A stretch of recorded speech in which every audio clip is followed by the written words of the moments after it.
Good afternoon, gay people and everyone else. Happy Pride. Hi. I'm a bit rusty with regards to streaming because apparently I haven't streamed in 2 weeks. Not on purpose. It's a good reason. For most of my friends, they know that I was away for TwitchCon, and like the week prior, I was basically just a ball of anxiety. So I couldn't do anything. And this past week, I was first tired, and then I got sick a couple days ago, and I got really worried because 2 people I met, they got tested positive for COVID. Your BGM is quite loud. Oh, I thought it turned down. Oops.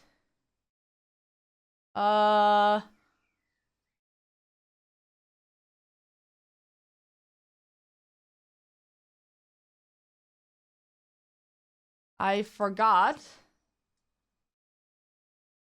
that I had to turn it down inside the browser. Whoopsie. I just did the knob and then it didn't turn down and I was like, what the fuck? Maybe I need to change that. Whatever. For the VOD frogs, you won't have music today because we're listening to copyright stuff, so it won't make it to the YouTube version. Have fun with that. And also for the people that watch it on Twitch. Anyway, 2 people I met, Katie and Default, they tested positive for COVID. And I hang out with them a lot during the weekend. So I got worried that I got COVID. Wasn't the case. I don't know what the fuck was up. But I had 2 negative tests several days apart. So I'm good. Wow. I wanted to do a story time like as soon as I got back, right? Because then everything was still fresh in my head, but I just basically, I realized I expended like a week, maybe 2 weeks of energy in 3 days, and I completely crashed. Like, nothing was done this week. Nothing of value. And yesterday I went to stream, but I woke up super confident, and then I sat down to eat, and I crashed again, realizing, wait, I'm actually quite sick. I should rest. I'm feeling a lot better today, so I'm glad I took yesterday off. Yes, I am alive, Reese. And I played like 5 hours of Death Stranding yesterday. I had such a good time, and holy shit, having a 4K TV is phenomenal, even on a PS4. That was great. So yeah. I've been living on a high all week. I've just been really tired. Which honestly, if you've been following my channel for a while, that just happens. Also, I updated my background a little bit. I'm still kind of... wait. So like, you can see, I did that part half. But here too, let's... Wait, what side? This way. So now I have...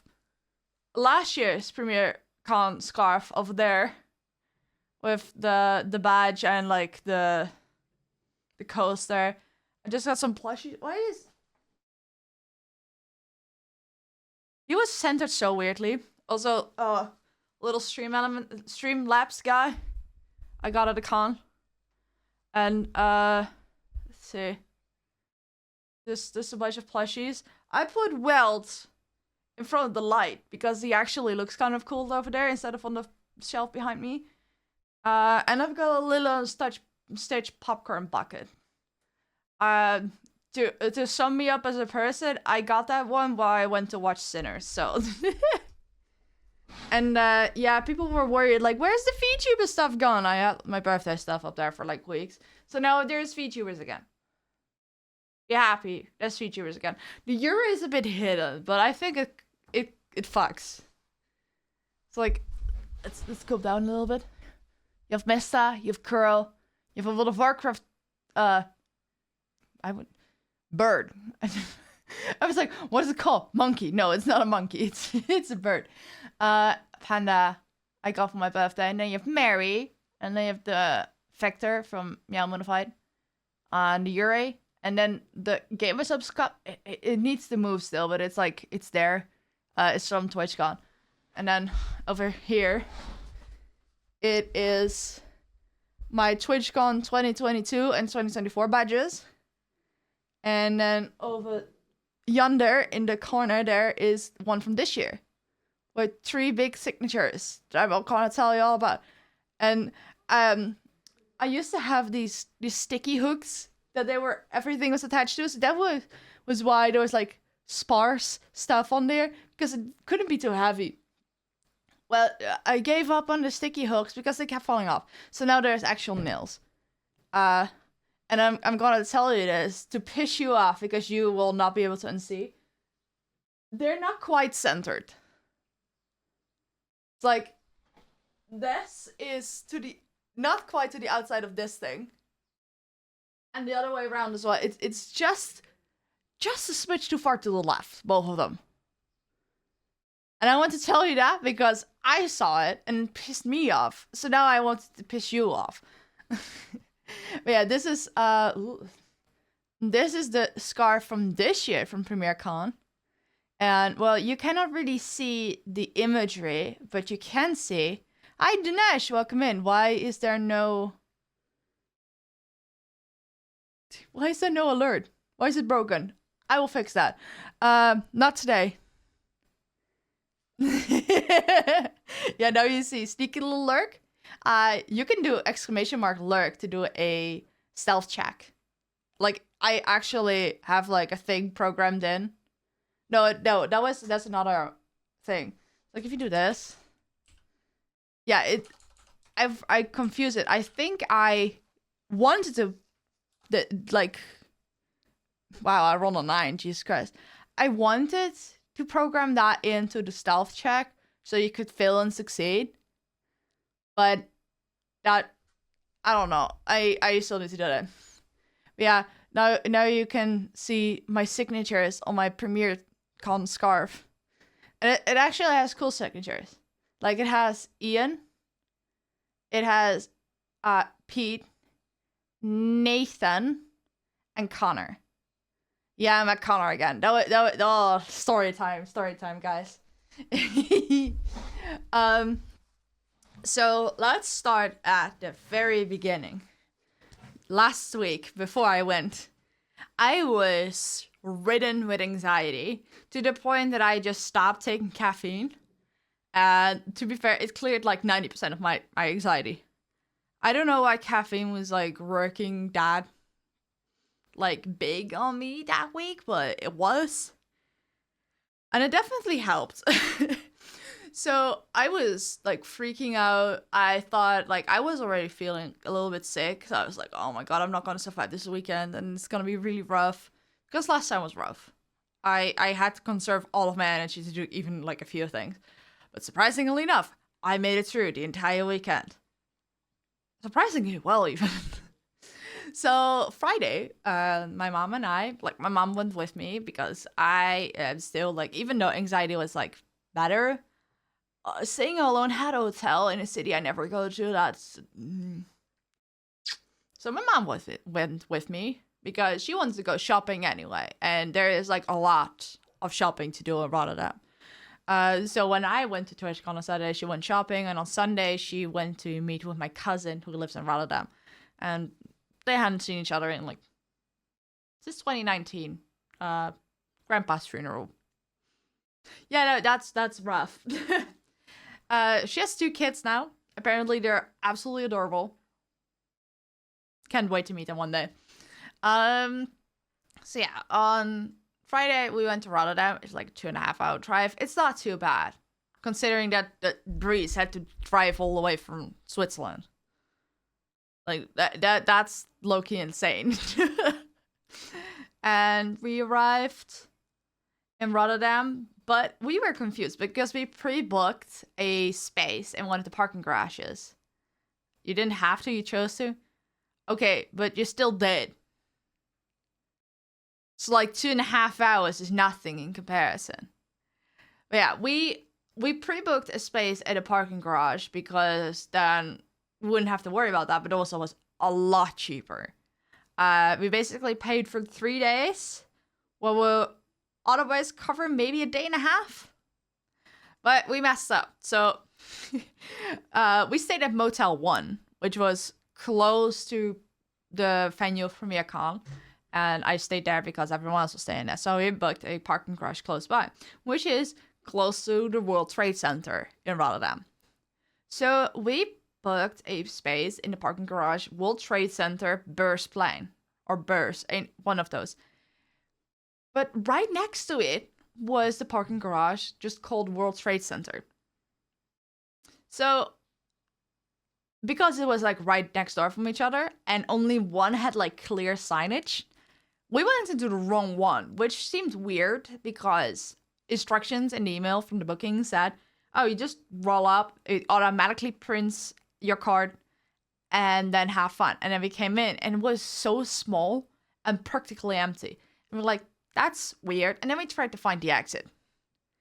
But the only exit was into the World Trade Center. So we were like, are we just missing the actual like pedestrian exit? Why would it only go inside the World Trade Center? Took us a while to figure out. Then we overcame all of our anxieties. We actually went through the World Trade Center outside with all of our luggage. We looked so stupid. Gotta say, beautiful building. Daunting. But like just going from the parking garage to outside, you just had to pass the main hall. And there were other people, also like tourists, not just people working there. In fact, I don't think I saw a single person that looked like they would be working there. So that worked out. But we didn't realize it was the wrong parking garage until we started looking for food. And I was like looking on maps. And then I saw that there was another parking garage right next to it with a longer name that wasn't just the World Trade Center. And I was like, oh, that explains a lot. But then on Google, it said that it closed at 5. And by the time I saw it, it was like 5:30. At 5:30, I mean just 30 minutes past 5. I need to be clear on that. So we panicked a little bit.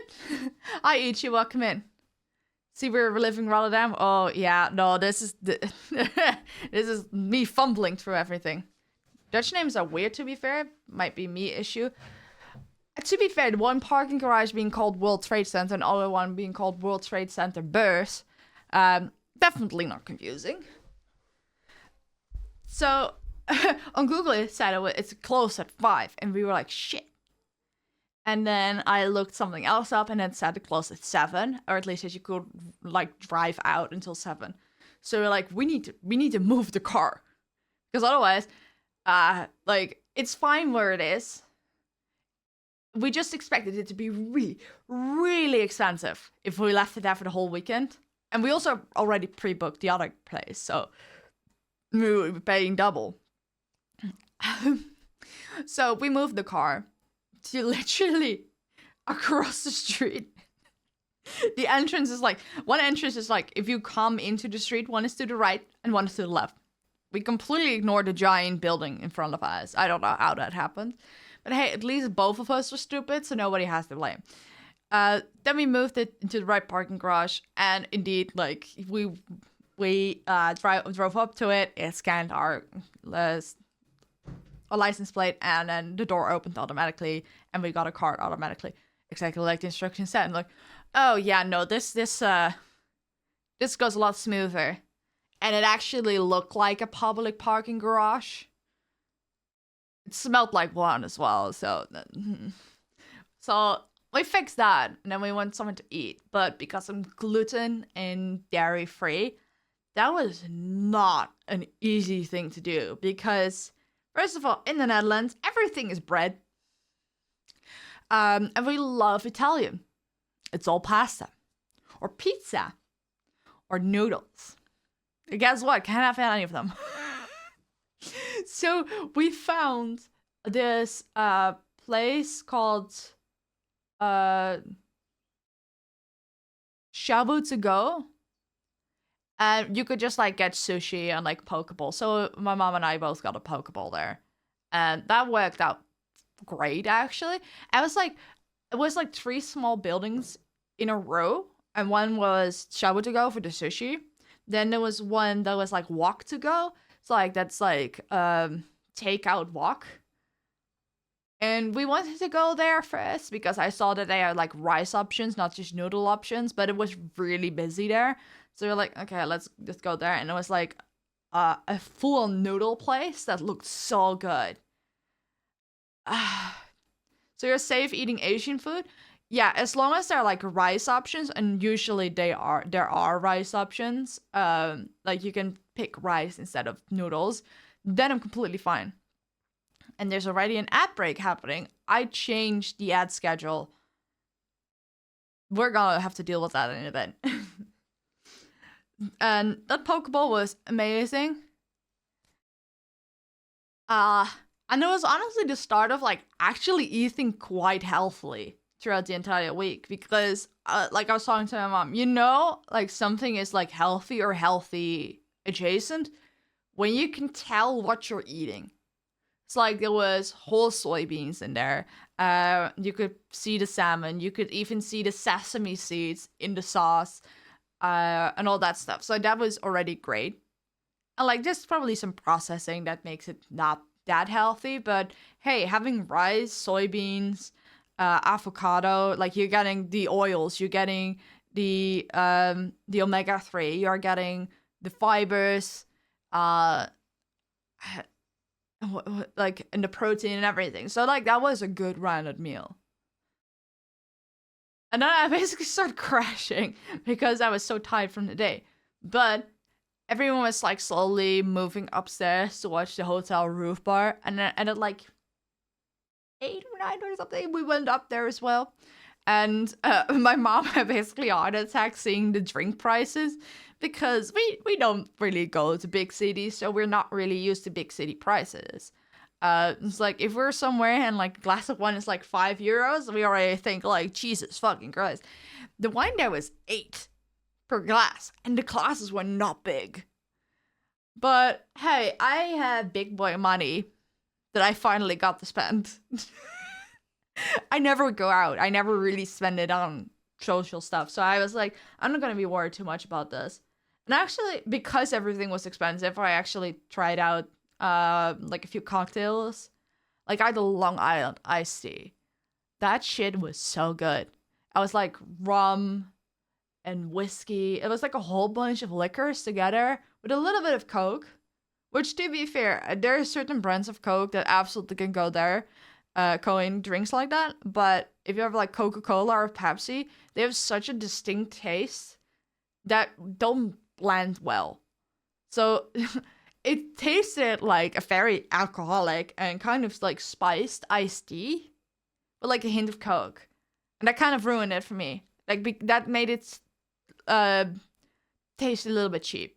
But hey, really fucking good. And they had like homemade iced teas as well. Those were like €5 each as well.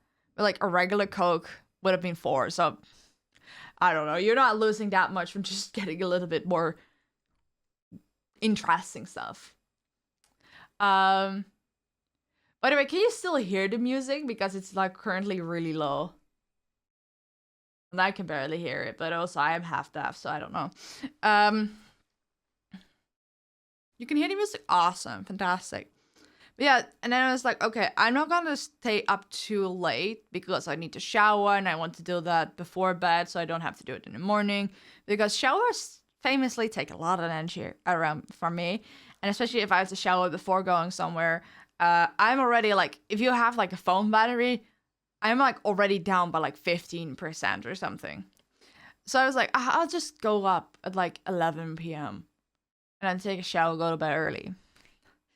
Oh, the joke wasn't me, man. It was like, by the time I was in bed, I think it was 1 a.m. I didn't take a shower.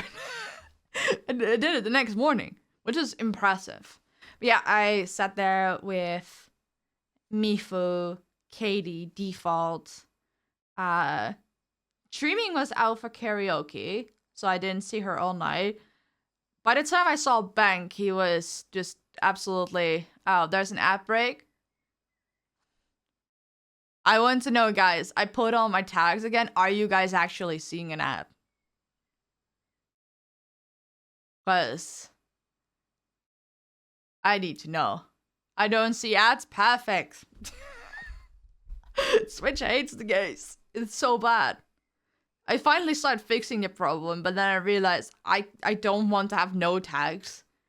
So I don't know. There's very little ads to go around, I guess. But yeah, by the time I saw Bank, he was so drunk already. I think the only reason he remembers is because I told him the next morning that we met that night already. To be fair, we met the year before, but like that for the first time this year. He was so out of it.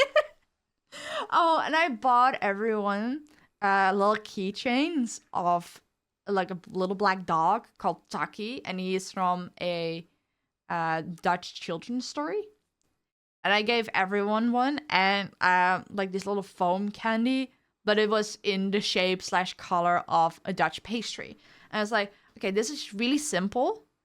I think this will, if they don't eat it during the weekend, this will fly past most security checks.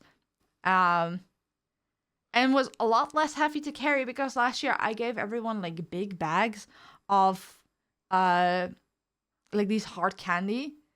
Like, bring 10 of them, and suddenly it's really heavy. So it was a lot more doable. And I started giving out everything from the first night on, so I wouldn't have to carry it everywhere. And I met a bunch of people. I don't remember all of their names, but that's a me thing, and that's not a them thing. Someone called DB, and the only reason I remember this name is because someone started joking like, oh, as in database? And I wanted to make that joke, but someone else did. And so I remembered it, and I was like, that's so funny. And I forgot his name, and he was a German guy, and I basically, he was there every night. Well, it was 2 nights, obviously, but it was 2 nights. And he was there both nights. I don't know if I saw him at PremierCon, but to be fair, it was really dark and I saw a lot of people. But he was so nice. And also I noticed he was wearing OrionSound merch. Like, I met him in the elevator on Friday when I got in. And I saw he was wearing OrionSound merch, but I didn't want to comment on it. So, like, I'm in this conundrum, right? It's like, before I would have immediately gone like, oh my god, I love your RMS merch. Do you want to know something cool? I work on a VOD channel. That's not the case anymore. And because of how awkward everything kind of went, I didn't want to bring it up at all. And I was like praying nobody else would. Because how the fuck do you go like, hey, I love your RMS shirt. Oh, I used to work on a channel. Why not anymore? Well, I got fired. And then I don't know. I didn't want to ruin any illusions. Didn't want to ruin anyone's mood. And it was like, this is also not the time and the place to have talk about it. And that became like really awkward in a way. It's like, so I'm glad I didn't bring it up. Especially because he wore RMS merch on every single day. A new shirt every day. It was really cool merch. It was also really cool to see IRL. So, hey, awesome. I also saw a lot of people wear live series merch, like a Minecraft series. And the first one was basically like everyone has 3 lives, but at the last life you become hostile so they can go kill people. And like the last one standing wins. Awesome series, definitely recommend it. There's like a whole bunch of iterations on that. The first one was like 3rd life, and then yeah, last life where everyone had more lives, and then one with quests, and one with random things happening throughout episodes. It's really fun. But it was really cool to see people emerge of stuff that I knew, because that didn't really happen previous years. But I'm already digressing. So, okay, that was day 1. Who was the most drunk person you saw? Honestly, I think it might have been Bank on that first night. I think he also went out for karaoke. He was completely out of it. So day 2, I had to get up early because we decided to get a hotel breakfast. And like the breakfast was until 11 a.m. But they did warn you that, like, you might have to wait if it's busy. So we were like, okay, let's get there at, like, 9. Wasn't needed whatsoever. There were more than enough tables. It was so early, and I was so nauseous because I don't eat in the morning. Wish I could come because traveling money is expensive. I'm so lucky that like I got to go with my mom and like she financed most of it. But I like I live in the Netherlands. I only had to like pay for the hotel and gas and like the entrance ticket, and that was already too much for me. So I got lucky. But yeah, day 2. Early morning breakfast. And I don't really do food well in the morning. And also we called ahead, being like, hey, I'm gluten and dairy free. Are there like options for me? Because we're in the Netherlands, it's all bread, right? It's all gluten. And they said like, oh yeah, we always have gluten-free options. Chat, do you want to guess how many things that were stalled out I was actually allowed to eat? Take a wild guess. I counted. It was like 3 things. There was gluten-free bread. That was not that great. There was vegan yogurt, which I think was soy-based, which I have also been advised to avoid if I can. But I was like, okay, well, I'm not gonna deal with that. And there was like, those cocktail fruits, like the canned fruits, but they weren't great either. And eggs, but I found out a few days prior to like a results of a blood test that apparently eggs are worse for me than milk.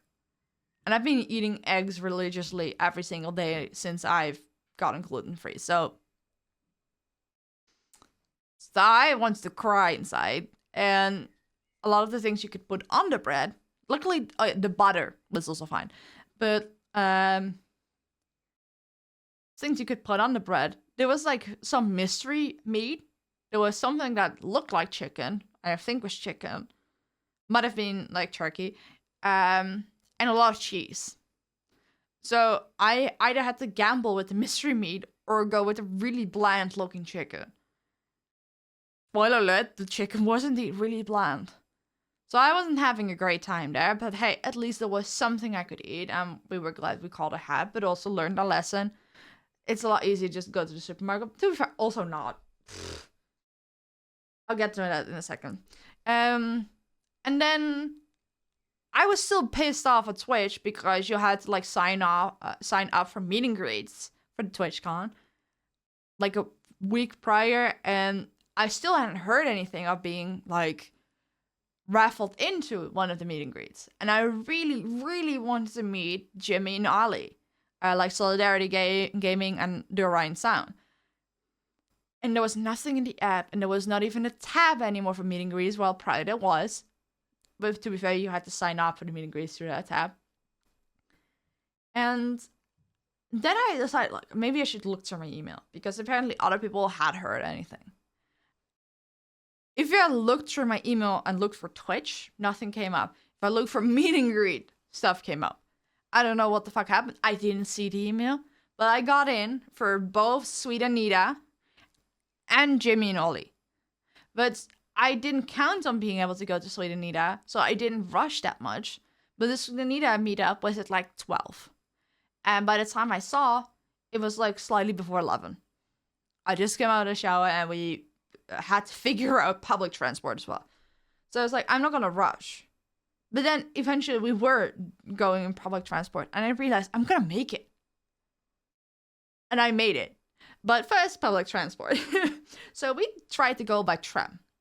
But we in the app, it specifically already told us that there was no tram route because there was like maintenance, I don't know. So we had to go by metro, which also is a lot faster, but we don't really, I don't have experience with metro aside from like maybe once in Amsterdam, because there was like some maintenance on the train track, so I had to go from one place in Amsterdam to the other one to get on the train there. So we went on like the same stop, but the tram stop, not the metro stop. And eventually we realized we were going the wrong way, which was interesting because I was convinced we were going the right way. And then we got somewhere, and then the app said there was no trams, but there was a metro, but we couldn't find the metro. So my mom was like, oh, let's just ask him one.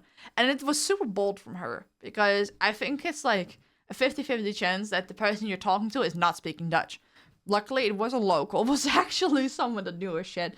And she pointed like, oh, you can just take the metro. And we're like, do you know where you can get into the metro? And just pointed across the street to a bright blue staircase. Like, oh, over there. We completely missed it. But to be fair, I'm already glad that there's like some buses going in the Netherlands. Like in my city. Like there's a bus every 30 minutes and in the weekends once in an hour. And I'm already glad that that exists. And there's like 2 or 3 bus lines. But if I would have to go to my old school, like I had to take public transport for a while.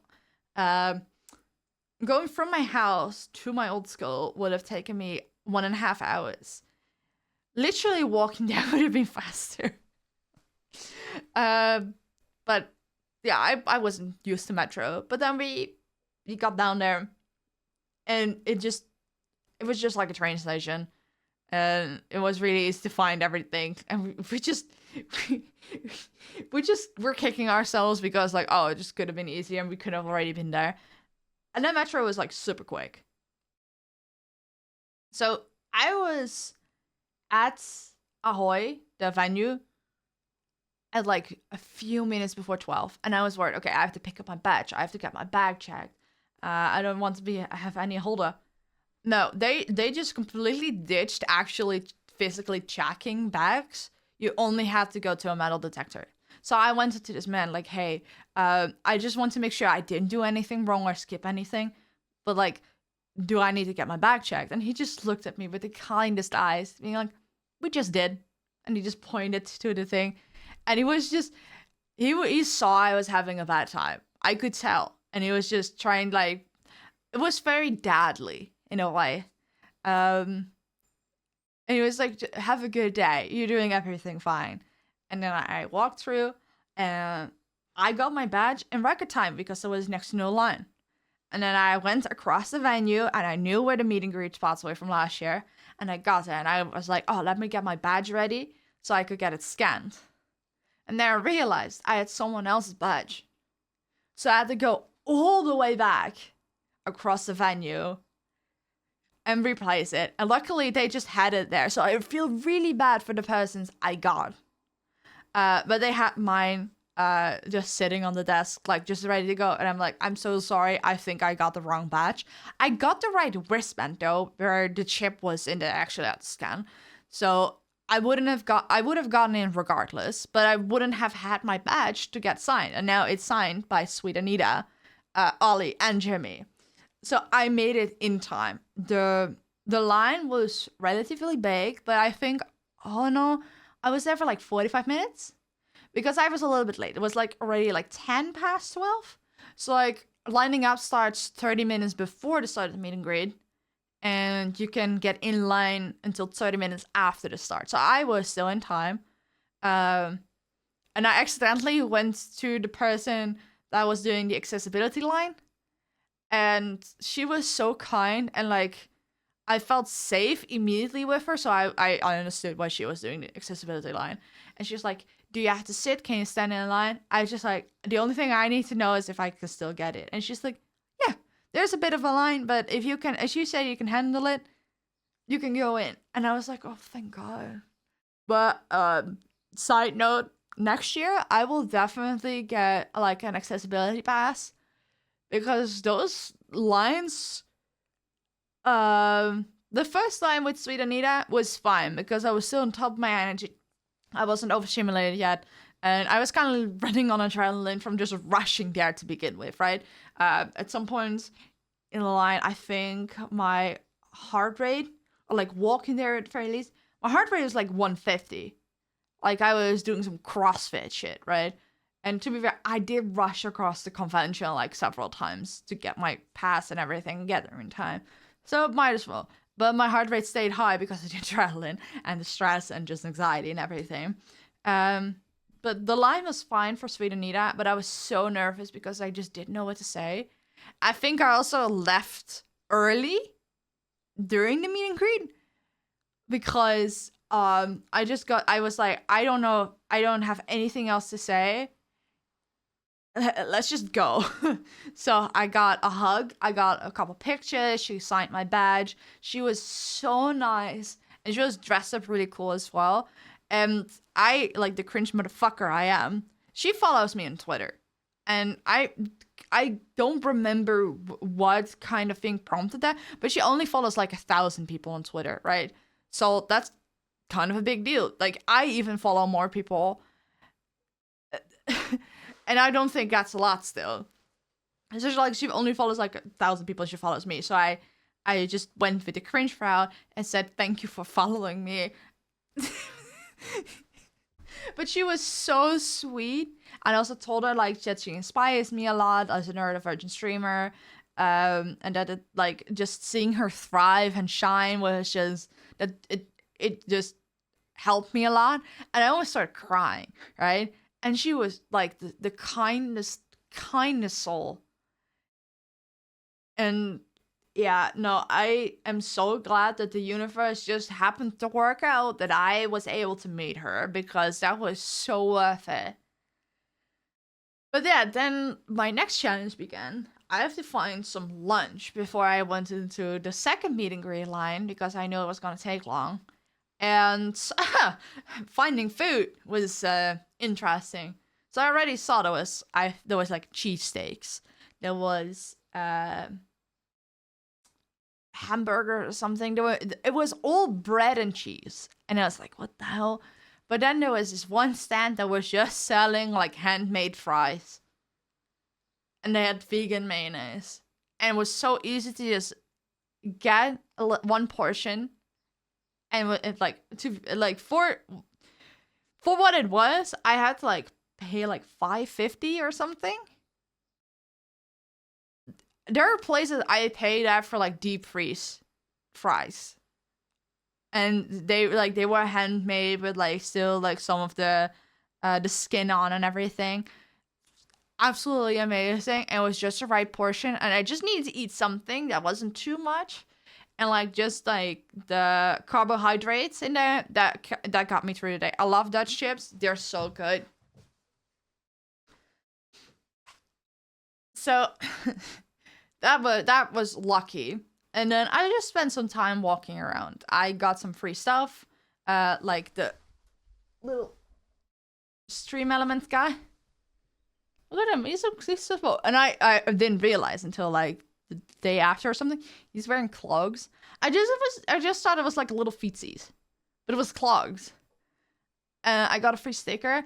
Only thing I had to do was like sign up for like a free trial. But even the lady behind the desk was like, "Oh, just make sure to cancel it like right away or like tomorrow before the 2 weeks are up, and then you don't have to worry." Like, she was like actively encouraging people like just cancel. So I appreciated the hustle and like free plushie.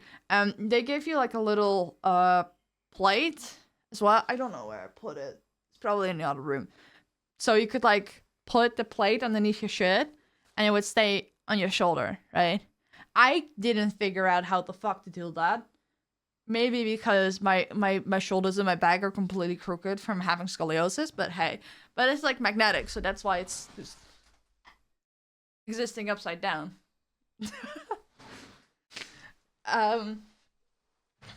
I got a free shirt as well from like a charity place, and a free pin from them as well. And I'm still in their Discord. Like, sometimes when I join stuff like that, I just get the free stuff and leave. And I sound like a terrible person for doing that, but to be fair, it's kind of designed for that to happen to the majority of people. They just want to have like a few people stick around. But I want to work with more charities, and there's so many charities around.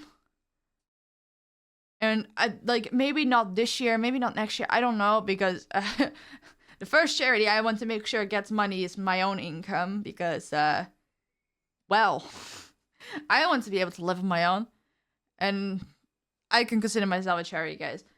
No, it's like the thing where if you are in a plane and there's like a disaster happening, you put on your own mask before you start helping other people. I don't think I could put everything behind me to raise money for stuff if I'm struggling myself.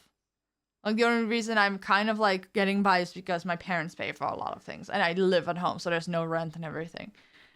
But like, long story short, I do want to, like, start working with charities. And, like, it is a charity that just helps animals in general from extinction and, like, saving them and everything. And I feel like that's a good charity that I could get by, right? Because I love animals and they're really important. And like, a lot of charities are very specific, or they're for, like, broader things. And I was like, that's something I can get behind, and it also makes it a lot easier for me to get behind. So I stayed in their Discord so I could, because they have, like, lines how to get in touch to do charity stuff and get assets and everything. And it seemed like really low threshold as well, so I wanted to, like, put a pin in that. And the people were so nice. And to be fair, the shirt is also really comfy. It has, like, a TwitchCon logo, and it's, like, safe, and they're all animals. And Dreaming pointed out, all of it was in English, aside from one animal. Apparently it was a donkey, but it was in Spanish. I didn't realize, I just thought it was, like, something I didn't know existed. Like, whatever. Yeah, let me take a sip of tea before I go on.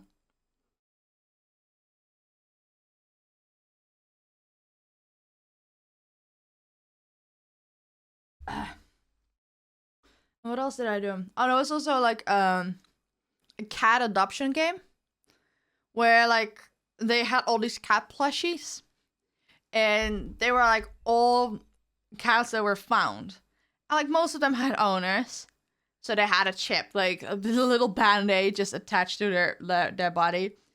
And if they didn't have a chip, you could adopt them for, like, a small fee, and you would get, like, a cute cat plushie. I lucked out. I didn't have anything. But I like the game because it's, like, interactive. It's low threshold, and, like, you could play and it doesn't cost you anything. But if you want to keep the cat, you make a small donation. It's not real cats. No, so the donation goes to a charity that actually, like, helps cats, like, get back to their own owners or find new owners.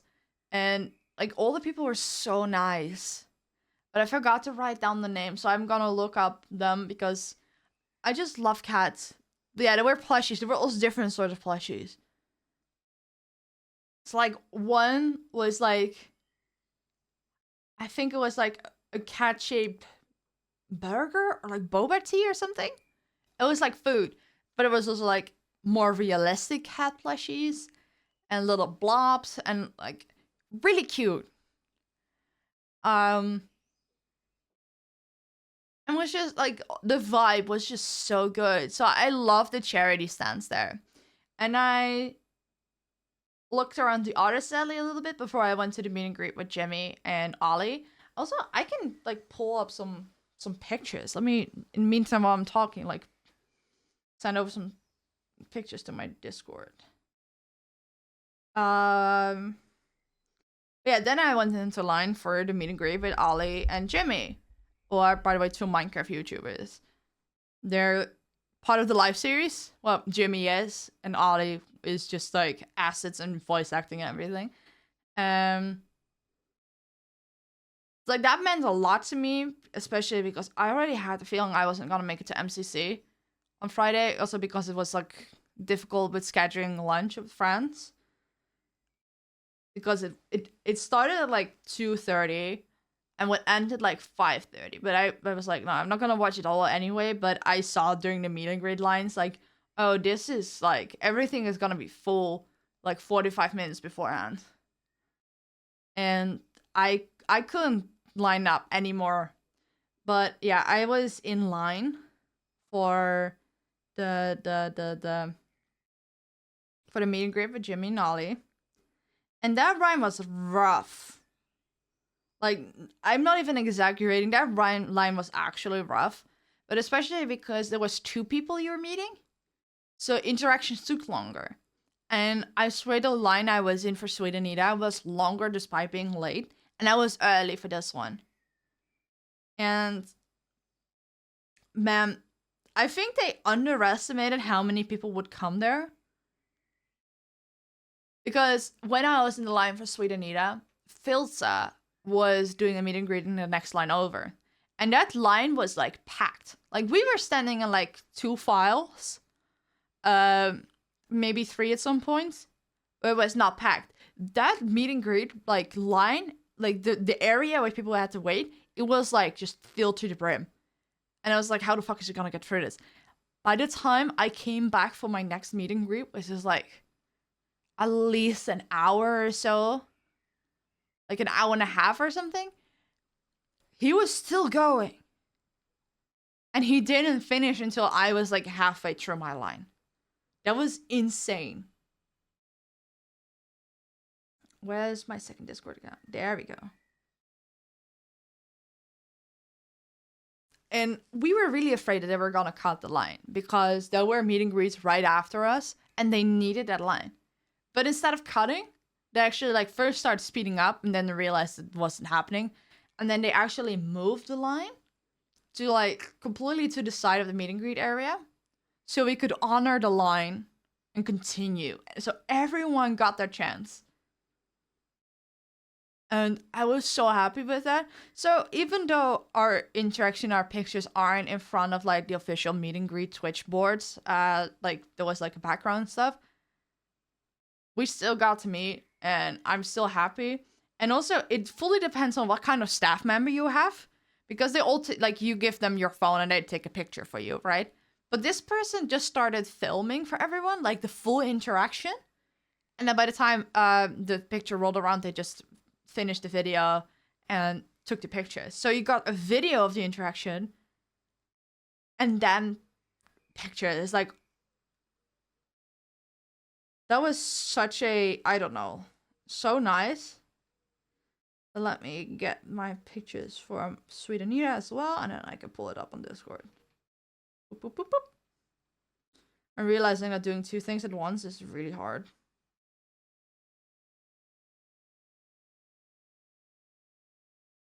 Please send. But yeah, for Sweet Anita, it was like a bit surreal to meet her, because I follow her in like, I follow her content, but not like in a way that I watch every single thing. So like fully depending on what she is doing as well, like her vibe differs. And also, sometimes she has, like, really bad takes. So, like, the vibe of everything is really different as well. But she barely had any takes when we were talking. Which was, I don't know, it felt good because we actually could talk. Because I saw she was struggling a little bit with some people. But with Jimmy and Ollie, dude, they were just, like, they were exactly like they were in their videos. Like, 1-to-1. Sometimes when I meet people, they sound different because of their mic quality. They sounded the same as well. They acted the same. There was like, it was the same energy.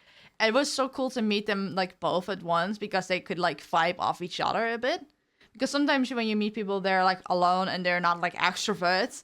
And you can tell when you meet them, right? And that was so nice. Let me... Let me pause the music and then we can... Let me move OBS as well.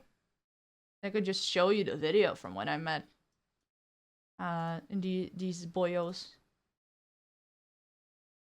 Is it gonna show? No. Disable. There we go. Okay, so this was me meeting Sweet Anita. I'm so much taller than she is. And to be fair, this is also not my angle, but like, they had to do something, right? Because she is not that tall. And I was so nervous, but like, she hugged me and she was so nice. She looked gorgeous. Like, maybe that was also playing part in my nerves. Like, you could tell, like, I was struggling. And look how patient she looks. Like, I think I was not the only one by far. But look how pretty she is!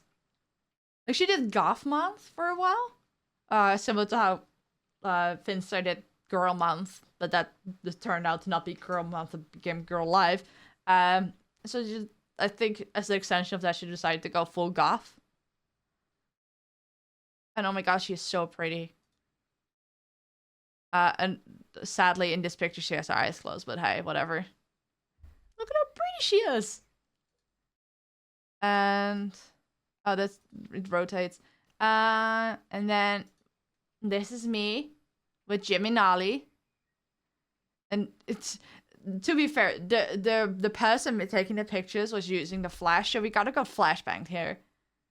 So like the energy in this picture is the best, but everyone has their eyes closed. Oh, Jimmy has his eyes closed here. Oh, whatever, right? And then we have the video. Oh, it's so loud. Holy shit. So I wanted to give the context for us, right? So I met them and I didn't know what to say, right? So I was like, okay, what's their most recent like series? And that was Border Horde. And I actually caught up on Border Horde right before leaving to Rotterdam.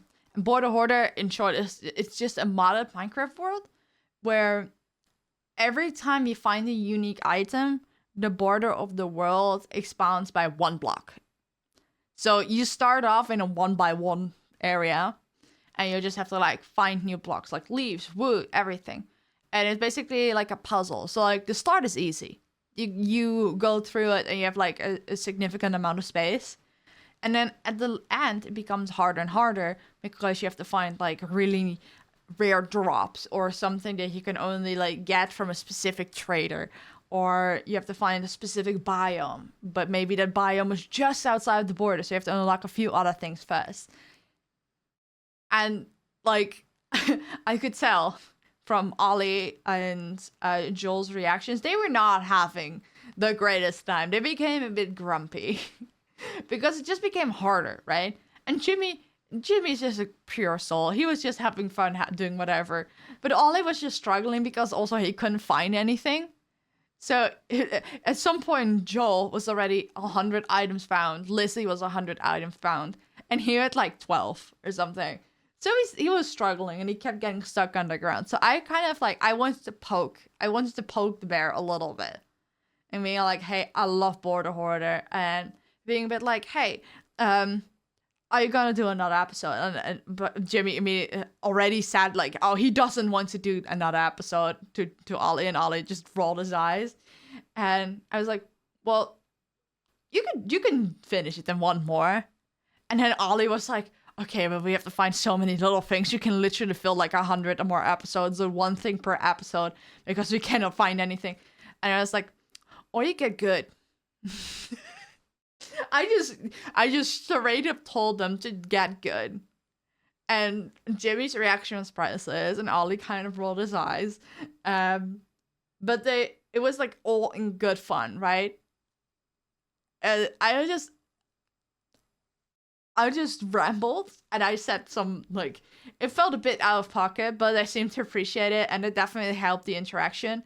And like, we took a photo, and I always forget how guys are just so easy with like physical touch.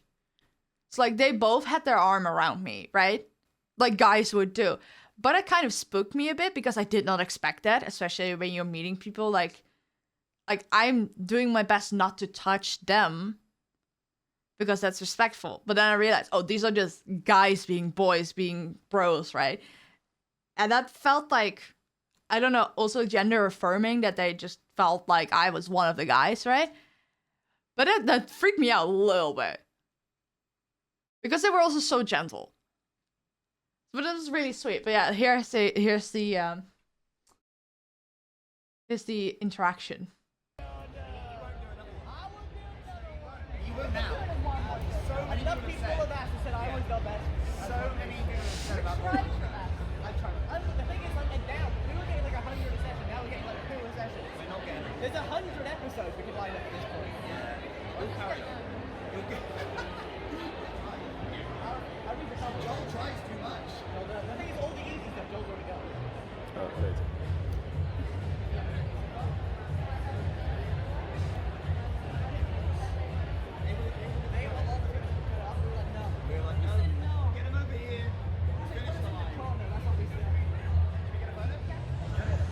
Oh yeah, and I almost forgot to take a photo. Like I already, you saw me picking up my bag, right? I almost forgot to actually take the photo. Like I was almost like ready to walk away, and then he's like, "Oh, she would take a photo." He probably realized that, and I was probably not the only one that would like accidentally do that. And like they were so nice.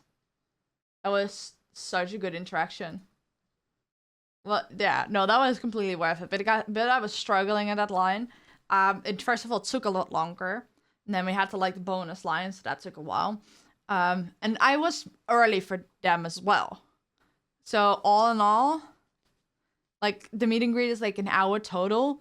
I was there like 15 minutes early, and it rang long for like another 15 at least. It's like an hour and a half. And because that space had been used all day, and there was like a panel going on in the distance. I think it was like a D&D panel, which already ended long. Like it was going on for like an hour while we were in line, and it already ended. And the drag show almost started by the time the meet and greet line ended. So that was fantastic. But yeah, I was not feeling too hot, and I was very happy that I got my asthma inhaler with me. And eventually, I was just gonna. I just sat on the floor, and luckily, the person I was standing with, I think she and her partner were there together, and she was so nice, and it was just nice to have like some conversation. She was. I think she was cosplaying as Lizzie, as LD Shadow Lady, and I know for a lot of people, you don't know all these Minecraft people. That's fine. I will cover their lore at some point as well, and then you'll know them. Because for some reason, Minecraft YouTubers have lore too. But yeah, no, that was rough, and I was very close to like asking a staff member, like, hey, I'm still good to wait out my time. Like I know who I'm behind, but I just need to wait somewhere that's not in the line. Because I could just feel like the oxygen going away from the room. But luckily when the panel ended, and, like I think 200 people just left the area, suddenly we could breathe again. Which is logical, and like the AC, we could feel the AC. So like it became a lot cooler and breathable. But I was not doing great. So next time I'm definitely gonna get like some accessibility stuff. Because there was a lot of people that got the accessibility line, and they were basically just taken to the front and only had to wait a little bit, and then just fast tracked to the front of the line. And they were staying in a different line as well. And like for a lot of them, it was really understandable because like they had walking canes or like visible, like physical disabilities that you would like, oh yeah, no, they even if they wanted to wait out their time, they couldn't. But I am gonna see if I can get something done there, because I don't want to skip the line. I just need a chair outside of the line, and I am happy to sit out my time, but I was not doing great, and especially because I couldn't leave and I had to stay and pay attention, but also kind of keep enough battery that I actually could do the meet and greet. That was rough, and this is internalized thing, like, okay, I'm just autistic. It's not that bad. There are people on literal wheelchairs. I shouldn't be taking away from their resources. But I saw, like, nobody was taking away from any resources because nobody was really using them anyway. And it wasn't taking away from waiting time because the waiting time was long despite people being fast-tracked, right? And being in that line, like, oh, wait, no, I actually need these accommodations because everyone else is, like, okay still in the line. Like, their feet hurt. They're bored. They would love to go outside to get some fresh air, but they're fine. I was not fine. Like, my body was just being like, you have to get the fuck out of here. And that was, well, a realization I needed. Because I'm always like, this is honestly, this is just pure internalized ableism. I mean, like, I'm not disabled enough. No, I am pretty darn disabled. The fact that I don't have a clear disability Also, it makes it harder for me to understand that. But yeah, no, I lived. I did the interaction. I do kind of regret my choice of wardrobe for the day. Because even though it was comfy, I had more flattering clothes with me. I just wanted to wear the Pokemon shirt, right? But that pair of pants is like... I should have worn my other pants. But I was worried about the pockets, but in the end it didn't really matter regardless. Then I went by the artist alley. And I found the same artist stand I was at last year. Where I got like... which is ironically still in the plastic. Like a bunch of very gay art. This is from Our Flag Means Death. And also there's some good omens in there. And there's, well, not very gay, but still like wholesome. After Last Airbender. And then I saw them again. And I was just really curious of what they have this year. And lo and behold. I got very happy. And I told them, like, oh my god, I have to finish the Gay Trinity. And that girl behind it just started laughing so hard. I have frames. I have had frames for a little while now. Like, I couldn't find good frames. That's like my main issue. That's why it was still in plastic. It was just literally on that shelf below my plushies to keep it safe. But I didn't have the right, like the right frames. And now I have frames, but now I have a frame too little because I got another print. But luckily the frames are like really cheap and I can get them at the local store. There's like a new assortment. I was careful, but there's like a little bit of a budge. Oh, you cannot even see it because of the amount of light going on it. And to be fair, I think once it's in a frame, you cannot really tell, but it is like a little bit of a bend here, like a little bit of a fold. And I think it's in the most unfortunate place because there's not much color in that area. And everything else is like going horizontal and the fold is going vertical. But hey, whatever. And I got like, I got a key cord. Like, how do you call it? The thing with the badges are on as well. Like, I bought it, like, that kind of thing. Where do I have it here? What is it called? A lanyard. The Dutch word is English, and it's not the word they use in English, which is confusing as fuck. There was just a different store, but I just found it so pretty. But she was selling, like, these, but in shorter versions. Do I have that one here? And I was like, do you have this pattern in a short version? And she was like, no, I only just started selling the short versions. So it's like, oh, then I have to get one of each because one is a short one. So I got one with dice. It's really cute. And then you can put it like on your like keys because it's like on your wrist or like your wallet. And I just found this pattern so pretty. And it kind of reminded me of, like, the arcane stuff. Right? Like, I've seen someone sell it on Etsy, but there's just something about buying something in person. So, like, even though it's not actually arcane stuff, it reminds me of it, and I bought it in person. So that was really nice. I also got worried because my card didn't get charged for this shop. So I got worried, like, oh my god, did I just fucking steal from them? But I got charged like a couple days later. And another little store, I found a little Mary badge. Oh, I dropped it. And like, it's soft, it's fuzzy. Like, this is like a great stim toy. It just is slightly squishy and it's really soft. And it's so cute. And then I told the owner of the little stand, being like, oh my god, I never see Mary merch. It's so rare. And she's just like, oh yeah, actually, I met him last September. And he was like yelling at me like, you need to make more merch of me. Woof. And I was like, that's such a fucking Mary thing to say. And I was like, he's gonna lose his mind when I like message him and tell him. And she's like, please do. And then I messaged him. And I was like, yo, you're yelling at people actually works. You have merch. And he was like, oh my god, yeah, one of my friends also bought one of them for me. So I sent him a picture of the little flyer they gave me. Like, oh, this is the store in case you didn't have one. Oh, let me take a sip.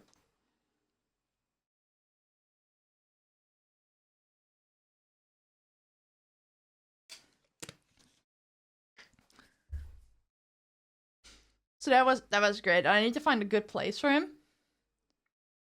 Because honestly, I might just keep it on my desk as a stim toy. Because it's just so nice. Yeah, I've got so much Mary merch now. Like, Mary's here. But Mary's also... Like, right here. I'm touching him. You cannot really tell because it's very dark in that corner. But that's Mary too. And I also have, like, Astral Line merch. But it's currently still in the basket. And that's gonna go here.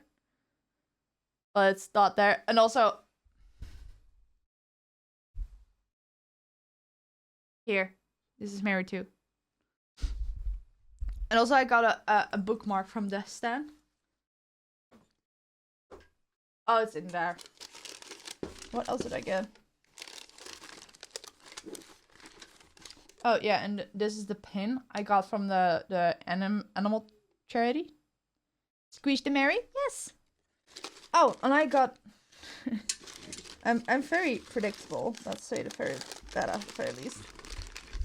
It's like the store that sold the art, Pixel Panda. That's the only one I remember.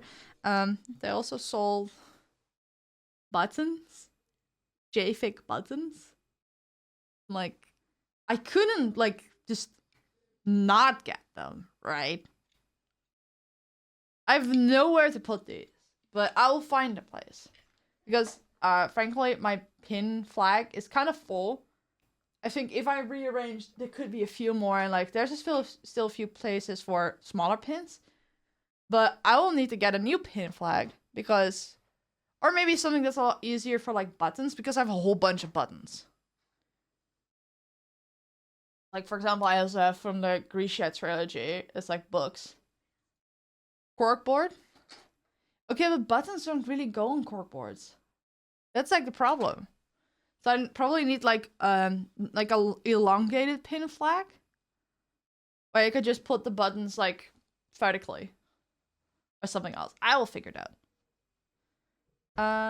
What else?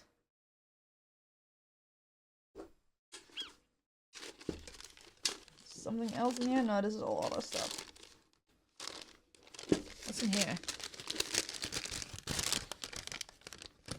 Oh, this is all for day 3 storytelling. But yeah, okay. So that was TwitchCon. And after that, I was like... After running through the artist daily, eventually it was like 4 p.m. And I was like, I can stay here for longer.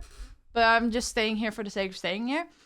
So I called my mom. And she was coincidentally also just done shopping. She was also just figuring out like... Do I want to go to another store? Do I want to call Ezzy? Like, I called her right about, like, the good time. So, I left the Hoy. We met up in the shopping center just next to it. We had a smoothie, which I threw all of myself in my bag and the table. Which was not great because it was an expensive smoothie. But they gave me a replacement. Like, my mom ordered a replacement and then didn't charge us for it. So that was really nice, and they helped me clean up. Luckily, it didn't go over any of my merch, and only got a little bit of my bag. And it was only on the outside. Like, on the inside, it was a little bit damp, but that was it. And nothing of what my mom just bought. Like, that was completely lucky. It was just a waste of one smoothie. Ow. Then we went back to the hotel with the metro again. That was the way back was a lot easier because now we knew what we're doing. And oh, you dropped everything after the hotel. Oh, thank you for the follow, Max Walangas. Welcome in. And at the hotel, oh, and then we had to decide what to eat that night. So we went for round 2 and trying to figure out like what restaurants can I eat at? What's been going on? I've been doing story time on last weekend for TwitchCon and PremierCon. And I'm currently at the end of day 2-ish. So I went over all the meet and greets and stuff I did, which is really fun. So now my mom and I need to look for something to eat. And I found this vegan place. It was not very far from the hotel. I think maybe 2-minute walk. And that was like the only thing I could think of to do. Because it was vegan. But from the main courses, I was only allowed to like eat 2 things. And it was something that was close to the Pokeball I already had the day before. And something completely different. And it was so good, luckily. But it was like only 1 thing of the entire main menu I could eat. Which is crazy. My friends and I have been debating something. What have you been debating? It's better to gain muscle or gain eagers? What are eagers? I'm afraid to ask. Thank you, Natalie, for taking that decision for me.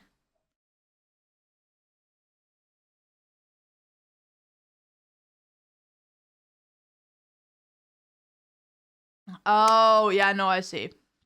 I see now. Yeah, no, thank you. So yeah, we found a vegan place. And was like ranked as like one of the best restaurants in both Rotterdam and Utrecht. And the vibe was amazing. It was just not that clear because when we sat down, we reserved this place via the website. We got there, we got drinks on the table, and then we kept waiting, and nobody got to get our orders, so we were a bit confused. Then I saw a QR code, and it just says like, oh, you can read our menu through your QR code. So I assumed it was like for busy days when there weren't always menus on the table. No, you had to order through that. It wasn't very clear. And to be fair, the person that gave us our drinks also didn't say like, oh, you can order through the QR code. So eventually we figured it out. We ordered through the QR code. It took a long time, but we also later realized that there were only like 2 or 3 of them. And it was not busy, but it was like more than enough that they would be struggling. So we had our food and we wanted something to drink. And eventually it took forever and we were getting thirsty. So I asked the guy like, hey, please don't worry. I just want to ask, like, we ordered our drinks a while ago and if everything's okay. And he just started panicking like I was criticizing him. Probably because he reminded me a bit of me. Like he immediately internalized it and created like a lot of anxiety for himself. And I was like, no, please don't worry, because he explained that he was like, oh, I'm currently the only one doing serving. So everything is taking a little bit. And I was like, oh, please don't worry. I just wanted to know if everything was okay, because I've had experience that my orders got lost. Like I've literally waited like an hour and a half on pizza for them to have never even like processed the order. The order just got lost. And I was so hungry, and then the kitchen was almost closing, and we're like, what the fuck? So we left there, but it was years ago. So I was just like, oh no, I just want to make sure everything is fine. Like, we can wait. And then we wanted to order dessert. And like, there were 3 or 4 options or something. And I was only allowed to have 1 if I took out a few things. But he was like, no, I cannot make that because I'm alone. And I'm like, okay, that's fine. Then we just take our drinks. Don't worry. And then he felt so bad that he wanted to order or offer something else on the house. And he was like, I can offer you like a small carrot cake with a little bit of whipped cream. And I'm like, I'm sorry, I cannot have cake. He misinterpreted that. Like, he was like, oh, what can you have? Can you have matcha? And I'm like, oh, he's going to offer like me like a matcha latte or something, because I saw that was on the menu. And I was like, yeah, I can have matcha. Okay, so I can do a matcha cake. I'm sorry, I cannot have cake. And then he started panicking. I was like, okay, then the drinks you were waiting for are on me. And I just felt really bad, but I also was like, sometimes it's better to not argue, because then you will create an even bigger anxiety spiral. And then just say, okay, thank you. And just like be grateful for the service he's wanting to offer. And then my mom was like, I'm still gonna pay for those drinks. And I'm like, please do not argue with him, that will only cause more awkwardness and anxiety. And then my mom's like, I'm just gonna tip him well then. But when we wanted to get and like pay for our drinks for that night, because we had more drinks than just the one he offered to have on the house, he clicked away the tip menu. But my mom was paying attention. So she was just looking at it like, how do I tip? And I'm like, he clicked it away. He's like, he what? Yeah, he clicked it away for us. So please don't argue with him. I'm not going to translate for you either because he was speaking English. Like, he clicked it away for us immediately. So he doesn't want a tip. He makes it clear that he's not expecting, he doesn't want one, so you're not going to give him one. You're not going to argue with him. And my mom was just confused because tipping is not really common here anyway. But if we're eating somewhere good and it's like a nice place and the waiters are nice, we often like round up the amount we're paying. So like if we're paying like, for example, like 72 euros, we round it up to like 75 or 80, something like that. Fully depending on how everything went. So she also kind of wants to do it too, but she doesn't speak English. She couldn't tell him that. But I was like, Mom, I'm not going to translate for you. If you want to argue with him, go ahead. But I can tell that he just needs the win, that we just take it.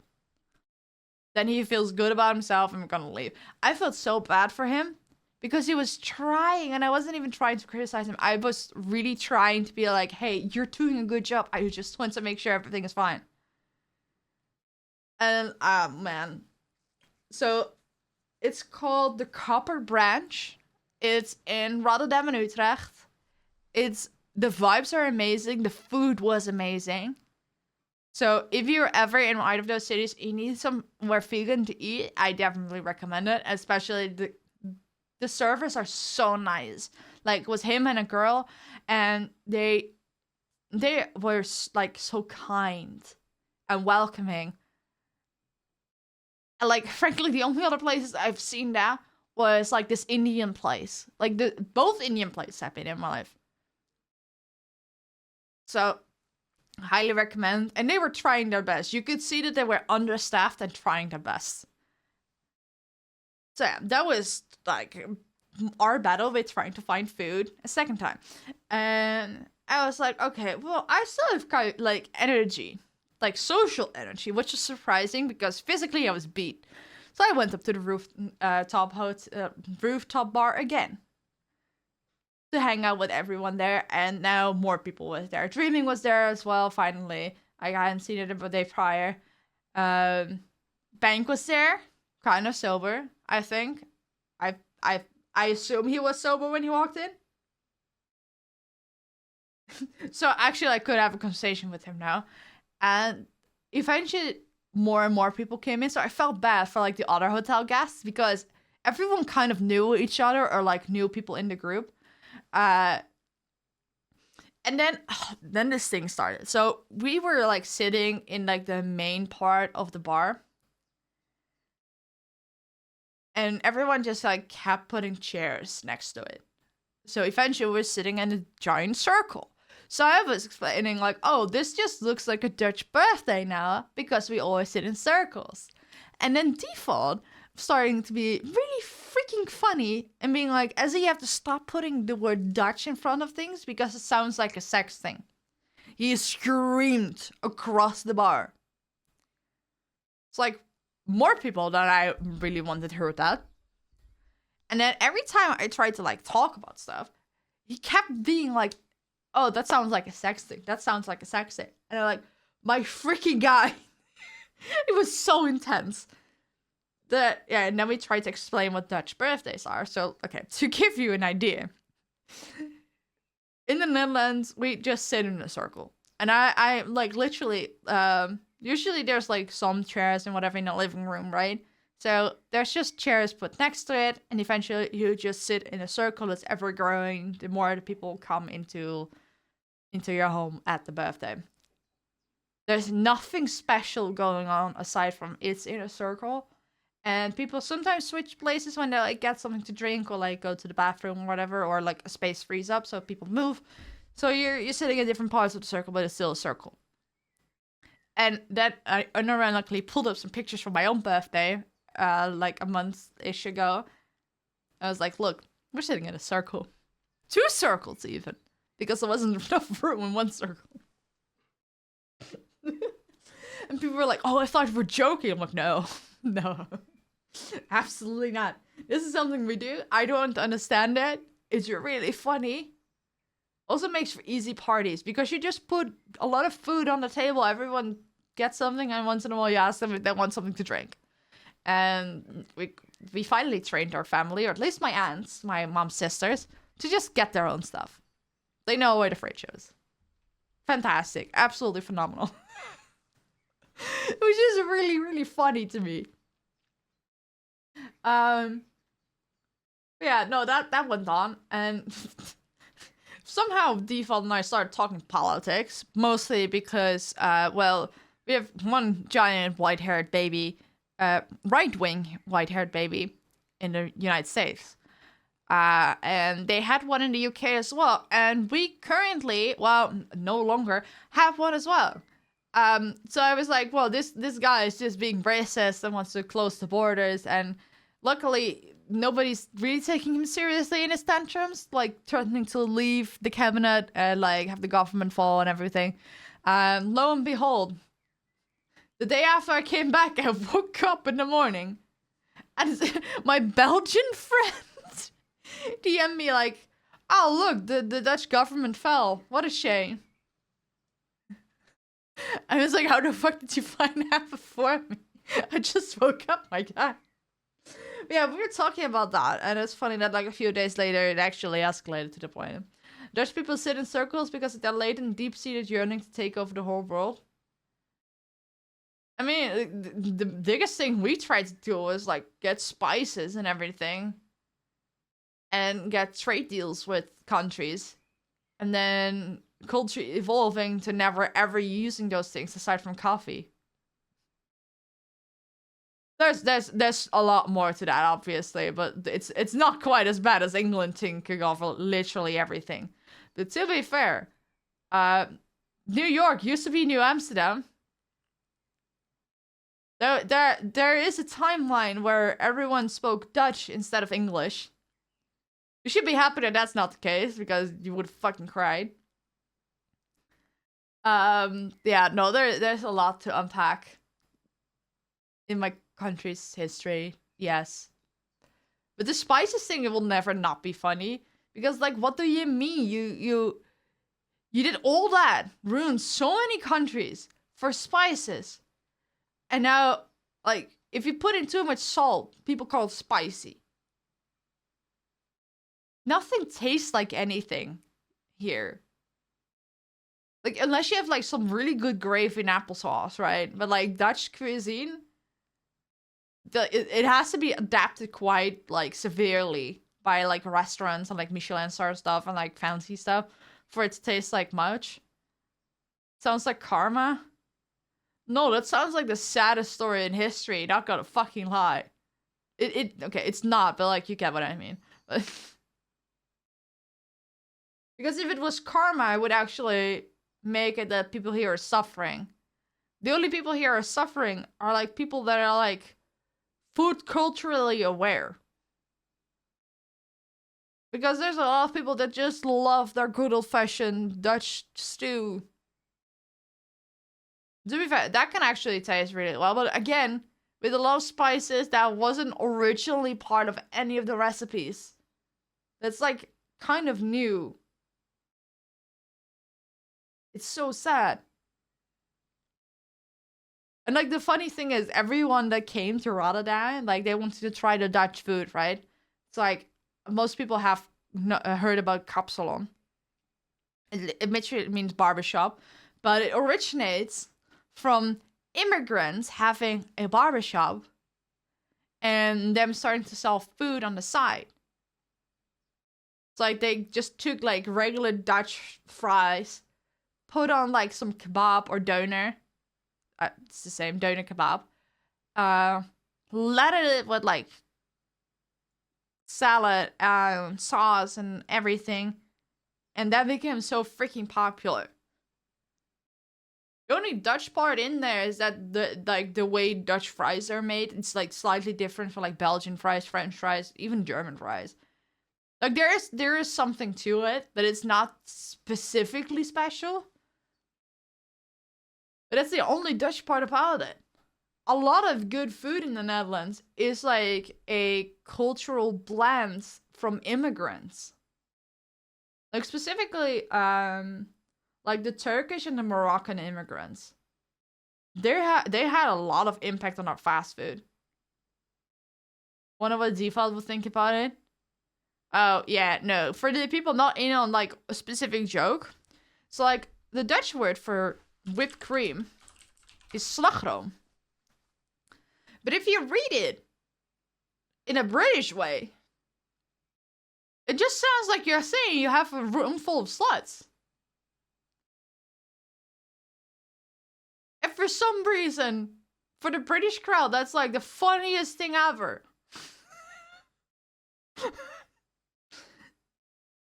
Like to the point that Katie even like in a supermarket posts with a bus like with a can of whipped cream for the memes. It's so dumb. Yeah, no, this is like Dutch is such a weird language. Yeah, no, we it's crazy.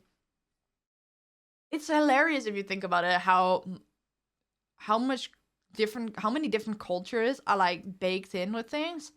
And like we created unique things in the Netherlands that are based on like immigrant cultures, kind of mixed with ours. But none of it is like, almost nothing of it is really rooted in originally Dutch culture. But a lot of people just hate immigrants here. To be fair, that's not much different from the United States. But like, there's like, it's a different, okay, it's in a very Dutch way. Like, nobody here would call like our equivalent of ice. Not that they would do anything, to be fair.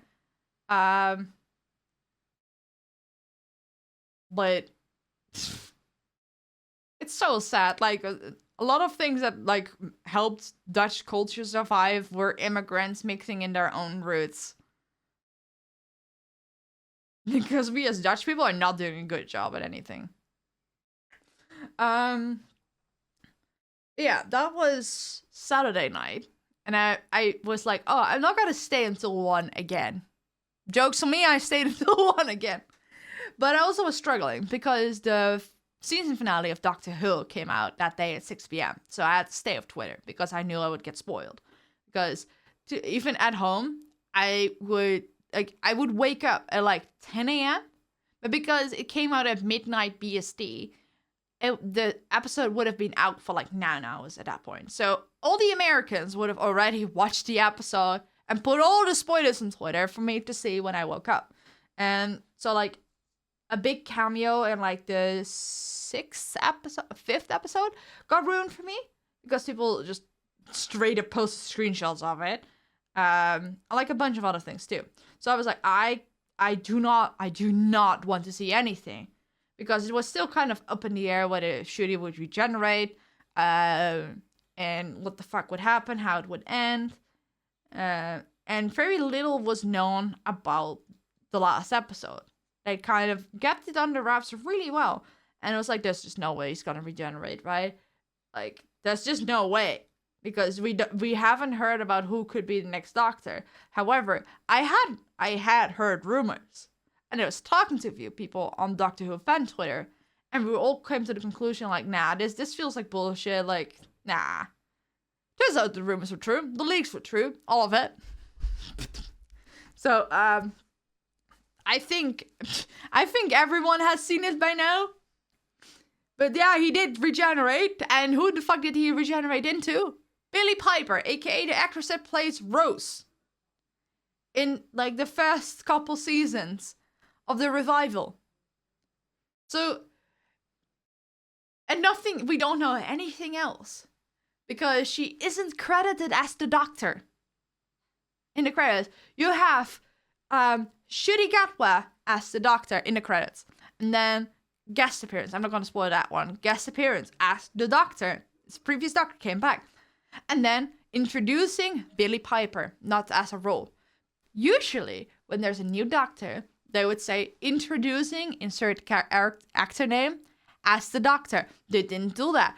So I'm just confused. Like, is this a fake out? Do they not know what the fuck is going on? Is this going to be some bad wolf shit? Because, well, he did mess around with the time vortex and the TARDIS a little bit right before regenerating, and like that's the main reason he did. It's like maybe that's connected. And I just lost my mind because I had to watch the episode in like 20 minutes intervals, and it was like over an hour long because I couldn't watch it in one go. I just didn't have the time for it. So I watched like 20 minutes, I think, on Saturday somewhere. Then I watched another 20 minutes on Sunday afternoon. And I couldn't finish the rest because Dreaming stopped by my room and we just hung out for a little bit before I had to head out again.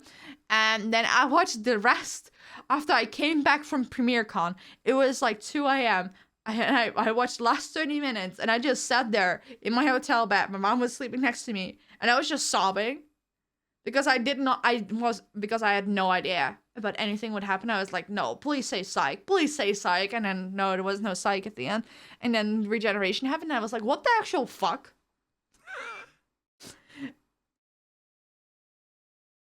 So, yeah, I was kind of worried about that. Yeah, I'm worried that it's just another stunt casting that didn't have much for. So, okay, so I heard on that the original intention was to do only the 60th specials, and it was, I think, David Tennant, and the actress from Donna Noble, Catherine Tate, that they came up with doing like a couple specials, like they offered for the 60th. So like that happening just came with David Tennant in the package. Like it was just an idea, was like given, and RTD was gonna do the specials. But then Disney was like, we want you to do a full series. We want you to run like a couple seasons of the show again. That was not planned. So like, knowing that context, doing David Tennant, it was not a stunt casting just to get attention. It came with the package. Like someone else would have had to come up with something on their own to do something different, but it was like David Tennant and Catherine Tate like offering like, hey, we want to do something for the 60th. This is what they came up with. So knowing that makes the entire ordeal a lot better. But this definitely sounds like stunt casting because they reshot the fucking ending of the season finale in last February, while season 1 and 2 of the new series were shot back to back. So the original ending was shot long ago, and there was like a preview, like, you know, if you watch something on Disney Plus, when the next episode is rolling around, you have like one image preview of what the next episode will be. And it was kind of glitched, so it was one episode off. So if you were like watching the end of episode 6 going into 7, you would see the preview of episode 8.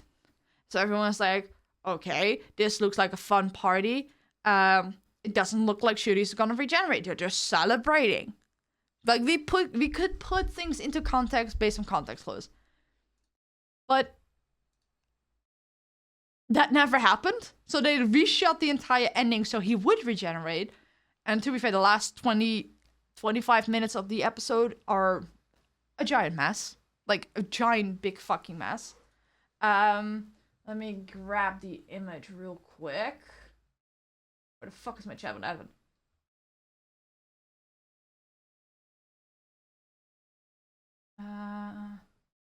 Open link. Open link. Yes.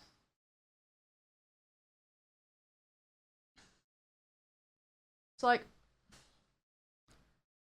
this was the image. And Like, this never happened. This just straight up never happened. I've also read that they had a season 3 plan with Gap Lab, but we decided it was time to go, and it was alright, reshoots happened. The strongest theory I have heard is that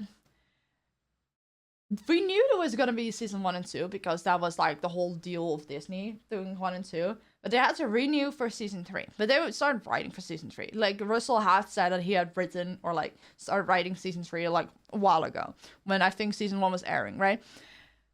But we never heard anything about renewal, and it was kind of up in the air. So we did like, no, everyone was like worried that they weren't gonna renew Doctor Who. And I think that it was always Shooty's intention to stay on, but because Disney couldn't give a guarantee, that eventually he couldn't like keep passing on jobs. Because season 1 and 2 were shot back to back. This was like 2 years ago. It's like they were shot around the same time as the 6-year specials. And the 6-year specials were like November 2023 that they came out. So he hadn't filmed any Doctor Who in like 2 years. And Disney was still not being clear. And then I think he just said like, I can't. And that's why I had to like reshoot everything that close beforehand. Because he couldn't like stay on anymore. Which I think is completely fucking fair. Because everything just screamed that his story wasn't done. Like, they had so many things throughout the season that were written as like, oh, these are like crumbs for the next season. Because this season ends with a lot of crumbs from the first season. And I think a lot of them are gonna stay unanswered. It does sound like they don't have a plan. Yeah, they don't. Because originally the regeneration was gonna be open-ended. They weren't gonna show us who it was. Billie Piper shot her bit in like a studio in London, not on set, and it was just like green screen on top. Like the regeneration was, first of all, the regeneration wasn't planned. Then they did the regeneration, didn't have anyone to regenerate into, and then last minute they did Billie Piper, and I think in an interview she said that it was like kind of a favor to Russell. But also she wants to do more Doctor Who for her kids anyway, like for years already. So it kind of worked out. So what I hope is that they're gonna turn this into a few specials for the 20th anniversary of the revival. And that way wrap up the Bad Wolf story.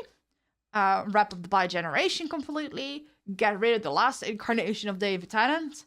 Have them both reunite. That's why I think this is not the 16th Doctor. I think it's like some version of Rose or Bad Wolf, and she is gonna meet up with like the 14th Doctor, and that's gonna be a whole thing, and basically have that wrap up in full circle the revival. And that's how they're gonna offboard RTD. That's the most logical thing I can think of. But considering a lot was done in February, we know fucking nothing still. I don't know when the Billie Piper cameo was even shot. And the 20th anniversary is this year. I don't think they're gonna do a Christmas special for that. Or like something around like the official anniversary for Doctor Who. Like, I don't think they can churn out anything of any value this year. But I do have the strong feeling that whatever they're gonna do with Billie is not gonna be a full series. It's gonna be like a couple specials. And that's gonna go into maybe the actual 16th Doctor, maybe the 17th Doctor. I think if she is a Doctor, she will be a named Doctor, not a numbered Doctor, just like the War Doctor and the Fugitive Doctor, right? But to be fair, they also made 14 a full-on reincarnation, but he is not dead yet, so there's still stuff they can deal with him. But yeah, I had a lot of feelings about that. I was talking about fucking TwitchCon. But yeah, no, I was really happy I didn't get spoiled on that. I don't know. I have so many thoughts. Like, Kohako asked me, like, hey, have you watched the Doctor Who finale? I'm like, yeah. He's like, what are your thoughts? And I wrote a fucking essay. So someone else asked, so I just copy-pasted it. But yeah, no.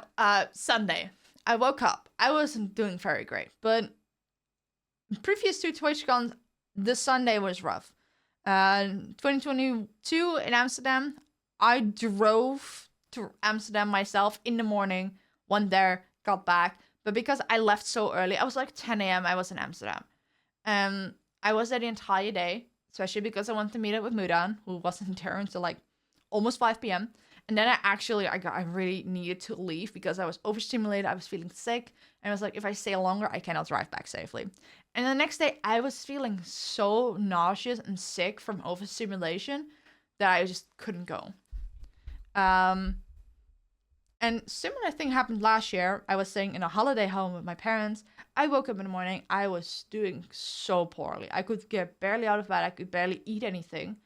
And I, with all of my courage and all of my my goodwill, I made it to like the Indian place where we would have like a late lunch, early dinner. That was basically the first thing I ate that day, right before PremierCon. It started at 6 p.m.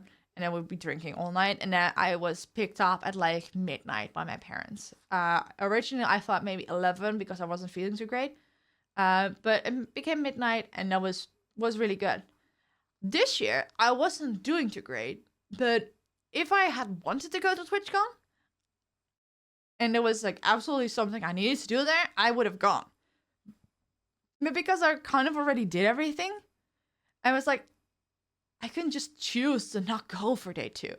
So like that was a massive leap where I could just choose to not go.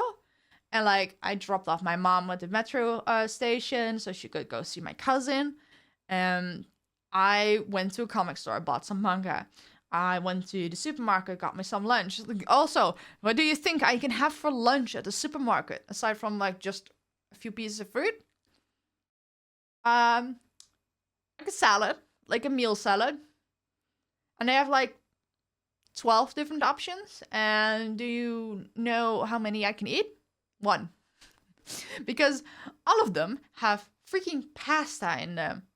Or like a dressing that's not great. And you could think like, oh, just don't put the dressing on. Just grab like a bottle from the shelf or whatever and just put it on yourself. The dressing was kind of like important to the whole flavor palette.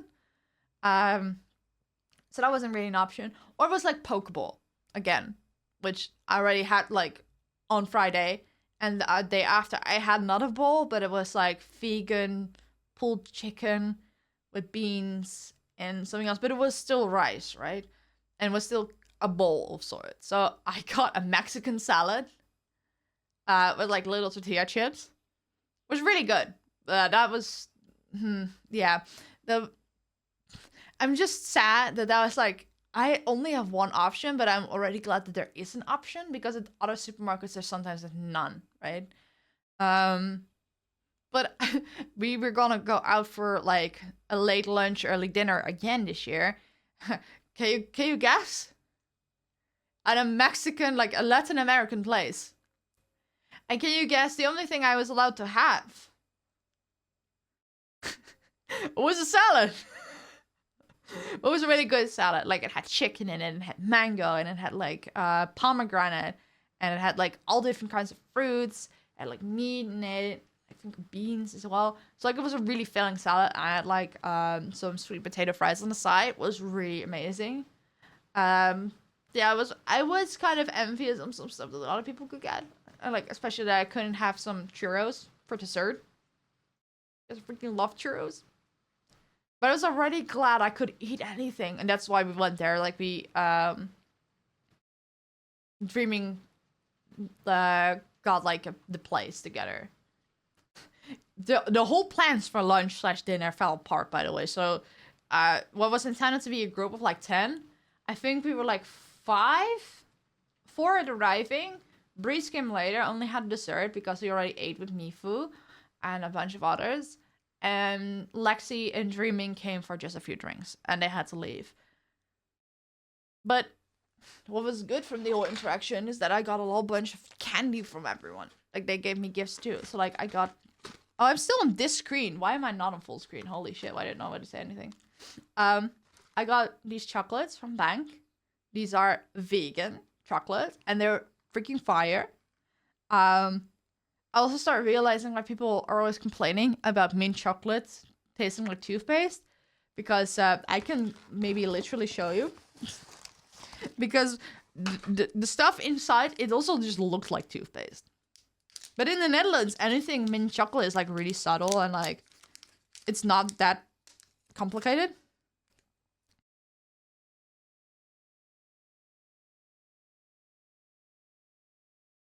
It straight up looks like toothpaste. It isn't coming out right now. Can I get it out?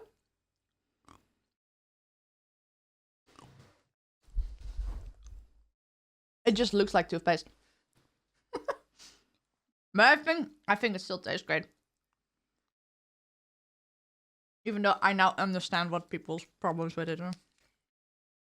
But yeah, these are dairy-free, gluten-free, nut-free, egg-free. Fucking phenomenal.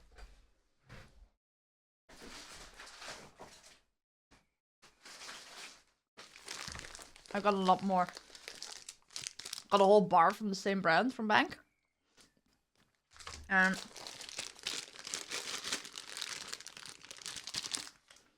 got vegan piggies. I don't fully remember who gave these to me. I think might have been Sherry. I know I got these from Katie, because she told me like, oh, these are like candies you give like little children that are just like able to eat like candy stuff, because they're so small, so they can actually eat them, and that she loved them as a kid. So like that's really cute.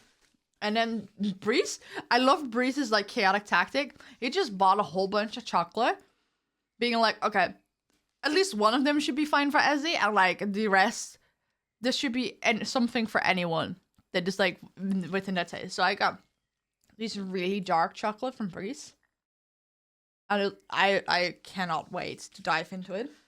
Like I started with the box because it's all small chocolates, right? But like to a bar, you have to commit. And I got jelly babies. I haven't tried these yet, but they look so yummy. Yeah, most of this candy is like vegan and everything. Oh, and something I bought for PremierCon was like these glow sticks, but I forgot to bring them. But we were making bracelets all night though. That was really fun. So yeah, that's our after dinner, where we come out. That is PremierCon. And for people unfamiliar with the fuck PremierCon is, Pete describes it as like the best after party to TwitchCon, and it kind of is. He rented out like an entire bar, somewhere in Rotterdam, Dutch Dukes, amazing bar, amazing personnel. The vibes are vibing, and you had to like RSVP, and this year you had to buy a ticket. Last year was free, and we're just sitting there like 100+ people, all fans of Premiere or like adjacent. That was just really good. It was just a night of drinking and vibing and just having fun. And Nathan and Mifu were part of like the organization team, so that was definitely also really fun. I need to eat the rest of this chocolate before it falls on the floor and kills my dog. Mhm.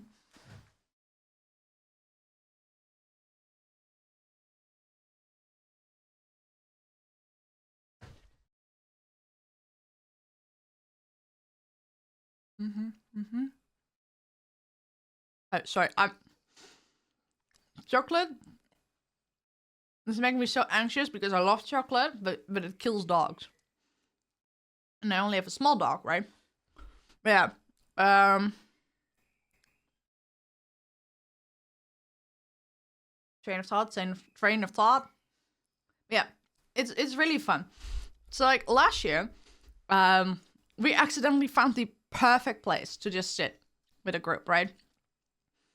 So if you come in, it's just a regular like bar on one side, and then like some regular bar seatings, booths on the other side.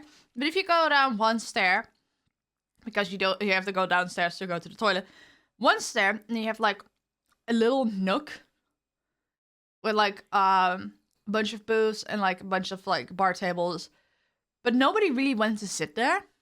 But because it was like half a floor down, the noise was so much less. The heat could actually like rise up, so it wasn't that hot there. And it was like actually doable to hang out there. You could understand what other people were saying. You weren't suffocating to death. And because a lot of people had to go to the toilets, there was a lot of foot traffic. So a lot of people just came by, saw what we were doing. And Katie brought beads to make bracelets. So we made friendship bracelets for each other. And let me show you the one that Katie made for me. I've been so afraid to wear it because I think I'm afraid it will snap. But this is mine. And it has like the bisexual colors. And I made one for her as well. And the funny thing is I was looking for letters. And I went to spell Keish. Not Katie, Keish. Because that's her nickname. But I didn't have all the letters. So I was just trying to spell out what I had. So eventually I was just sitting there for a while with just the letters KYS in front of me. And it was just, I don't know why it was so funny to me. But there was just a thing that happened. Also there were coasters. This one is signed by Milk Cat Girl. But like this is a coaster and it showed like all the previous PremierCons on a map. And this one has the names. So I got a few. Yeah, I didn't have anything to write on. So I asked the person I was chatting with, and they're like, I don't know how to exactly identify, but like they're gender spicy. And it was so nice to just talk to someone that's like also like in the trans umbrella, IRL. We were just talking and vibing, and I didn't realize I needed it that much to be around someone that understood those things, right? And like obviously I'm Natalie and we talk about those things a lot, but like just face to face, bro, there were times I just wanted to cry from just like, oh my god, this is how it feels to like feel at home in every aspect. Because I was surrounded by friends, all the vibes were vibing, I was having such a good fucking time.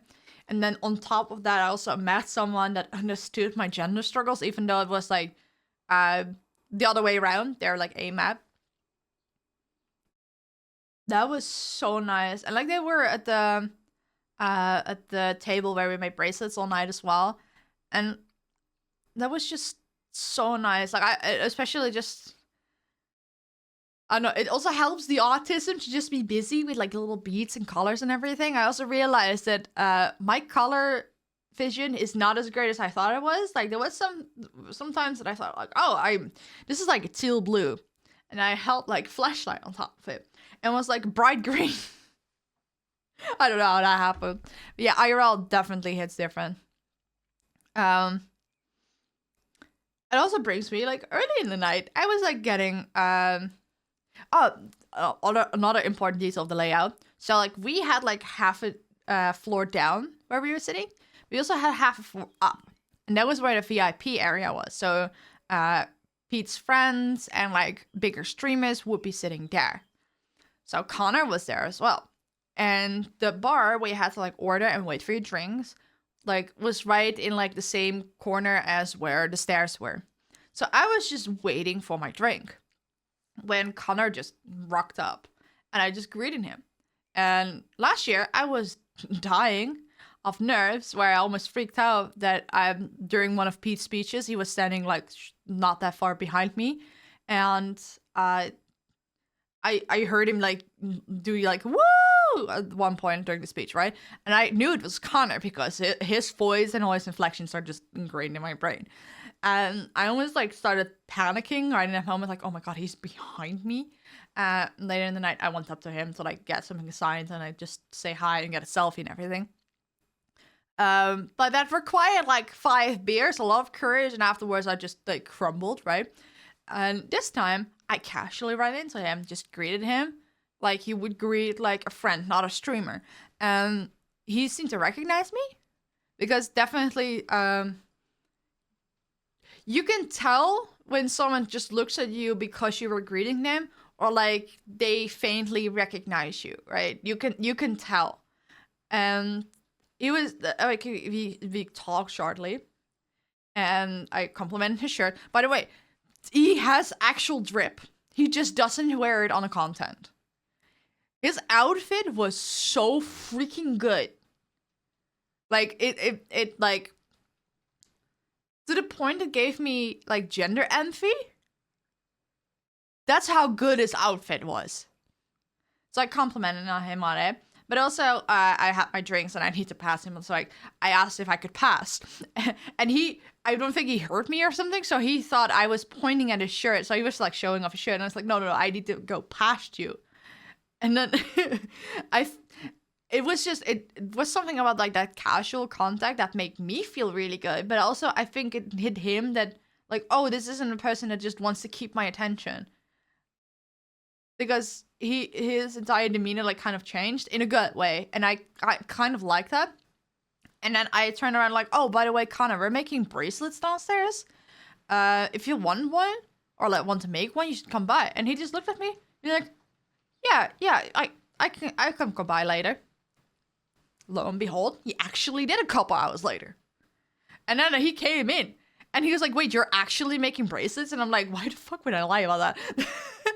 Like, he was surprised that it was, like, actually a thing, and, like, not just, like, me. Like, it was, like, a whole group of people, and we're all making bracelets.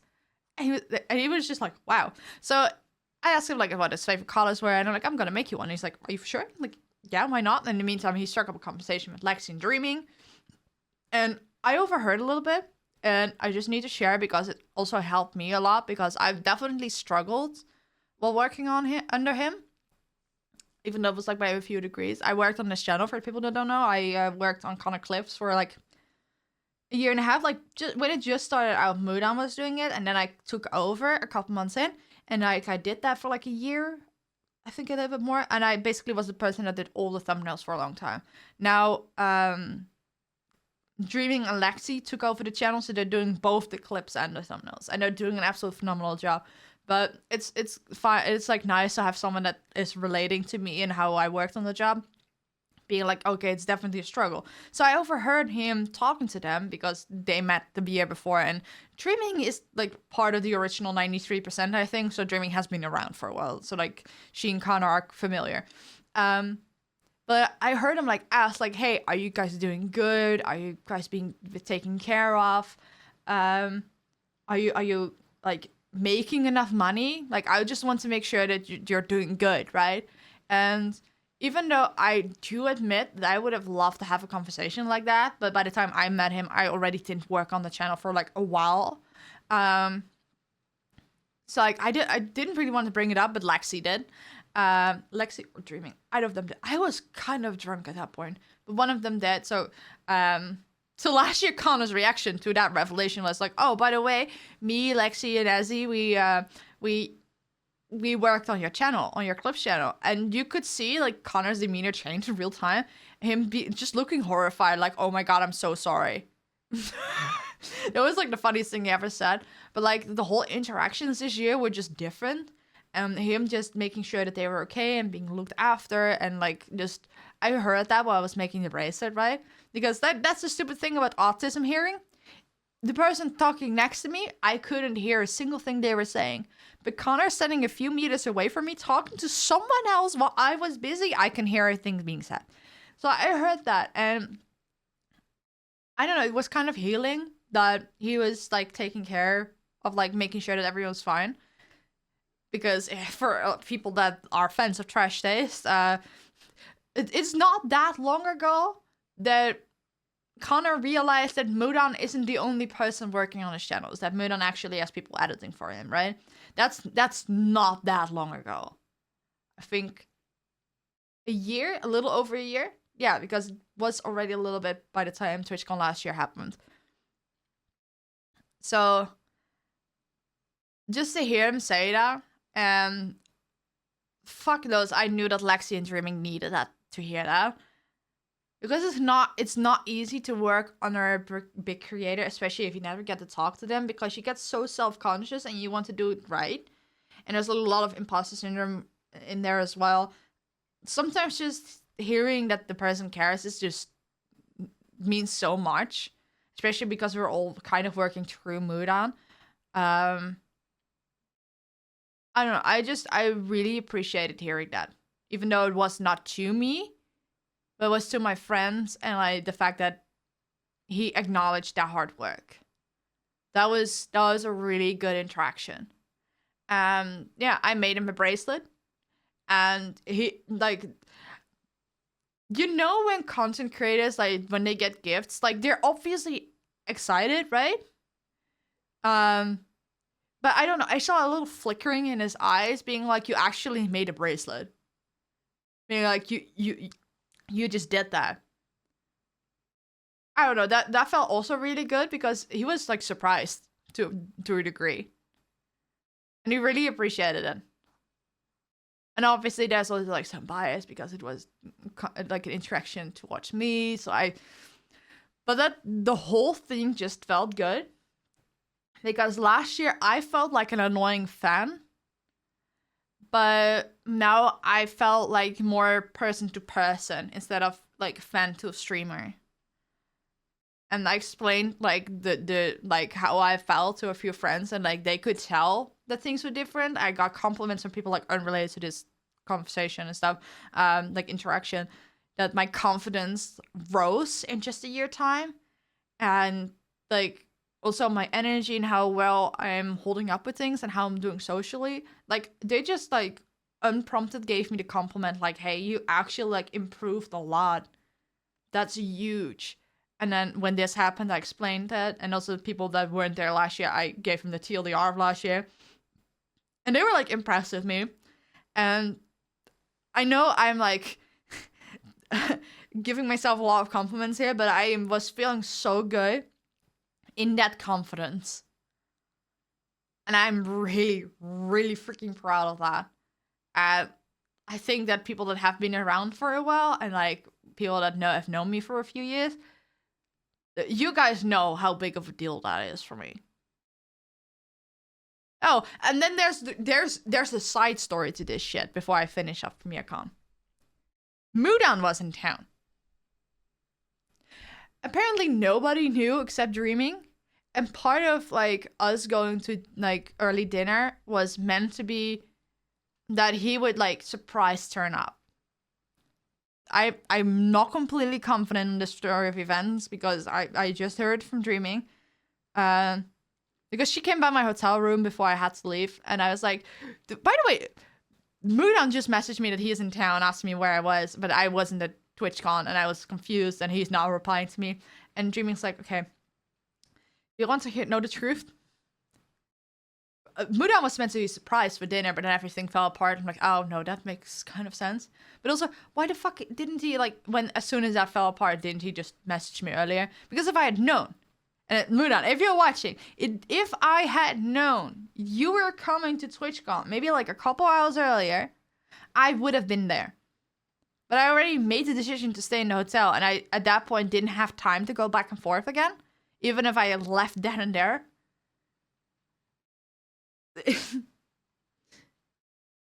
But yeah, eventually, after like some back and forth, he wasn't gonna make it to PremierCon.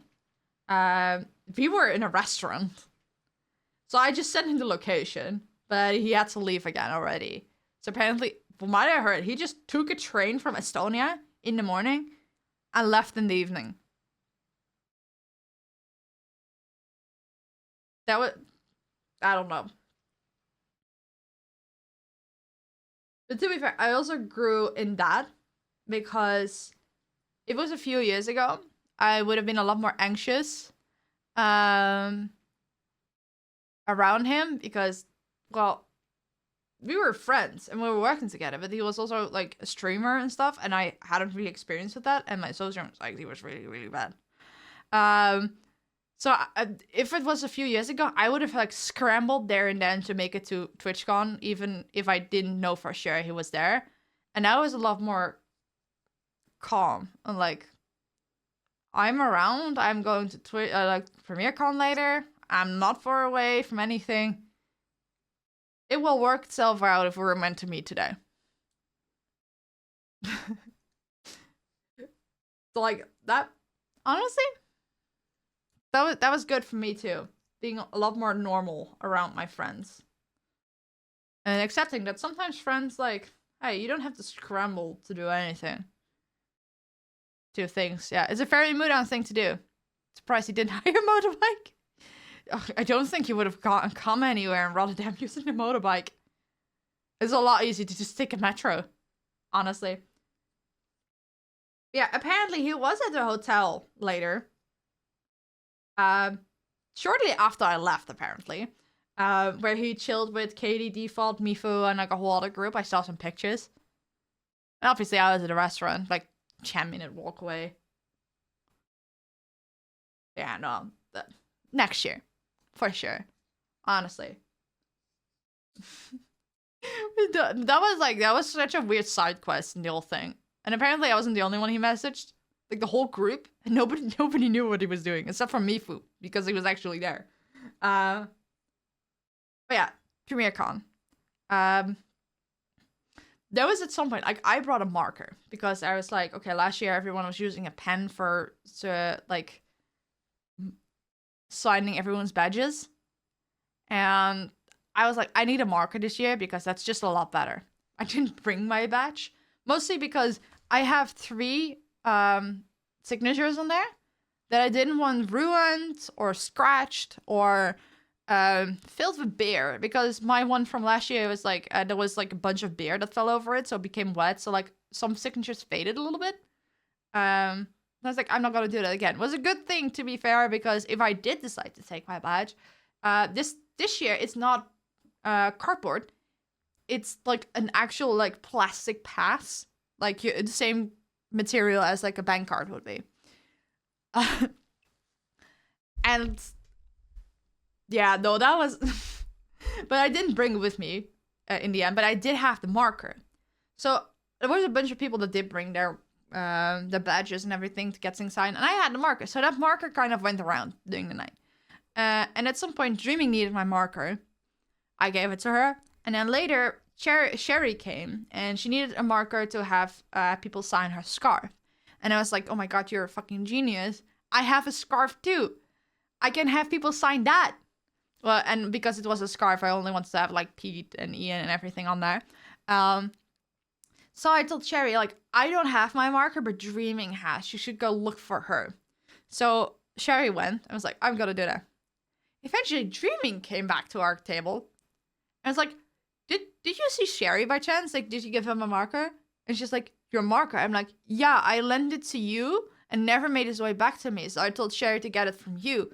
And then Dreaming just looked at me. She just turned around on her heel, like very cartoony, and left. And later she came back with the marker. And when I said later, it was not 10 minutes. It was a while. I had the marker. So I went to find Sherry. Apparently, the marker made its way around to Sherry. In the meantime, she didn't realize it was mine. And then it went its way around back to Dreaming to me. But because I had it, she was like, oh, this is good timing because I was going to ask Ian to sign my scarf. So I just joined her. And it was really sweet because Ian is like, you want me to sign your scarf? And like both of us as well. He was like surprised. It was really sweet. And then I got Pete to sign mine. I got Nathan to sign mine. I asked like, hey, do you want to sign my scarf? And Nathan just looked at me like I was taking the piss. I'm like, no, I think you're equally as cool as a streamer as the other guys that are on here.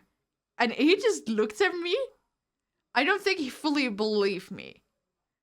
But I can't, like, I didn't really talk to him that much because he was like organizer and like he has so many people and he's a streamer himself. So like a lot of his community was there as well. And he's like one of Pete's mods. So like a lot of Pete's community knows him too. So I didn't want to overstep too much, but I did have like a gift for him. Like I had keychain spare because I bought too many. So I gave him one, I gave Pete one, and I gave Connor one. And he also got one of the bracelets I made. And because we ran out of the right twine, I had to make a chaos bracelet with like the bigger beads. So I gave it to him. I had no idea what the colors were. I couldn't tell. So I just gave it to him like, hey, you're the proud recipient of the chaos bracelet. And he was like, also confused, like, why am I getting bracelets? No, you're cool. Like, you're part of our gang as well. So you're getting one too. Your friendship bracelets. So you're now part of our like little cult thing. I don't know what happened there.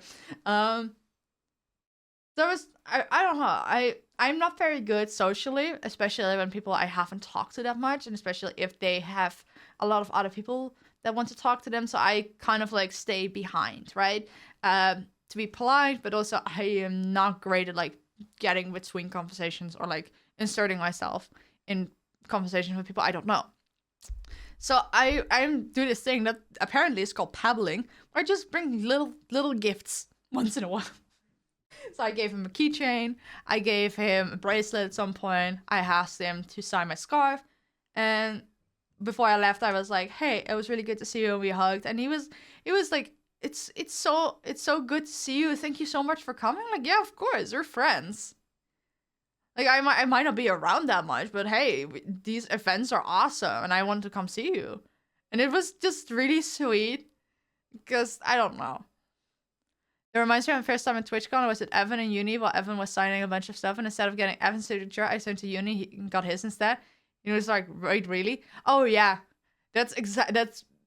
I can absolutely see how uni would have reacted. I can tell you that's exactly how Nathan acted. And then later the night, I did become a bit more stalkery in that sense, because I was like, oh, I want Connor's signature too. And I saw he went downstairs to go pee. So I kind of waited for him to go back up, because it was getting later at night, and I think we were close to last call. And it was like, there's a very small chance that he's not coming back down from the VIP area until like the event is completely over. So I did kind of wait for him. And I didn't think he minded it. I asked him to sign my badge. He asked if he could hug. He really appreciated that I was there, and like that. I don't know. It was just a really good and wholesome interaction. And I kind of like, compared to last year, I kind of felt like he could let his guard down a little bit, because last year he was like, there was a lot more distance, social distance, and I felt good. Because I work my ass off on his channels. That's not a fucking lie. I don't know how much of you knows that. But it definitely seems like he seemed to recognize me from last year, and like kind of seemed to know who I was. So I appreciated that a fuck ton. And he signed my scarf. And he was like he also was like, you want me to sign your scarf? He kind of didn't expect it or something. Which is weird, because he signs things all the time, right? So like from Nathan, I kind of get it. Because he's a much smaller creator, and like he blew up over the last couple of years. So no, that was good. I had such a good time. But sadly, because my mom had obligations on Monday and had to go back to work on Tuesday, we had to leave Monday morning. Luckily, checkout was like 12 p.m. Most people were still asleep by the time we even left. So I saw Breeze, and I saw a bunch of people that I met at PremierCon, and like just in the hotel in general. We said our goodbyes, and I said goodbye to everyone else. And I didn't take as many pictures as I wanted to, because last year I was really sad that I didn't have as many pictures. But we took a group picture at dinner. I have physical proof of Breeze, his ability to smile. But that's confidential. That's a confidential picture. I think I will get a lawsuit if I ever show that to anyone. But low-key, I felt more secure about that, because I did get like selfies with pretty much the entire group last year, even though they were drunk selfies in half dark and whatever. I had pictures last year, and now I had another picture. Even though I didn't hug everyone before leaving PremierCon, I didn't see everyone before leaving, I felt good, because I felt like these are friends for life, and even if it will take years for me to see them again, this is not the last time I'll see them. And obviously for next year, things are a bit more complicated, because Pete is like awaiting a baby later this year. So, he has full intentions to have another PremierCon. That's something he made completely clear. What it will be next year is like up for debate. But I don't mind if it it's not there next year or the year after. I know I will see these people again. And I will get a lot more confidence traveling, even if it will be to different countries. And that felt good. Because once I could drop a lot of anxiety, I felt like I was around people where I truly belonged. And like the most of the awkwardness was just me not being that extroverted. Like I'm very introverted and not really having a lot of experience social wise. But I felt safe. I felt in my place, and people looked after me, made sure I was okay. And that was just really nice as well. Like I really within the group, I was like, whatever happens, I don't want to walk back to the hotel alone. It's like if someone is leaving early or whatever, or is leaving at all, just signal me. And I went back to the hotel with Katie in default. Because everyone else was going to get capsule. But if everyone was going to get capsule, I would have joined them. But I was like, it's almost 2 a.m. I need to go to bed. Joke's on me, I didn't go to bed immediately. I watched the last half an hour of Doctor Who. So I was up for another hour after I got back to the hotel. But when I went to hug everyone goodbye, like, hey, I'm leaving with Katie in default. And they all made sure, like, you're not walking back alone, right? No, I'm good. I'm walking with them. They're taking me. They made sure I'm fine. And I was like,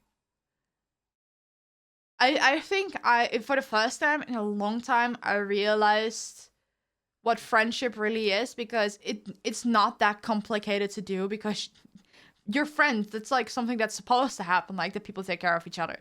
But I haven't had that in like a decade or something.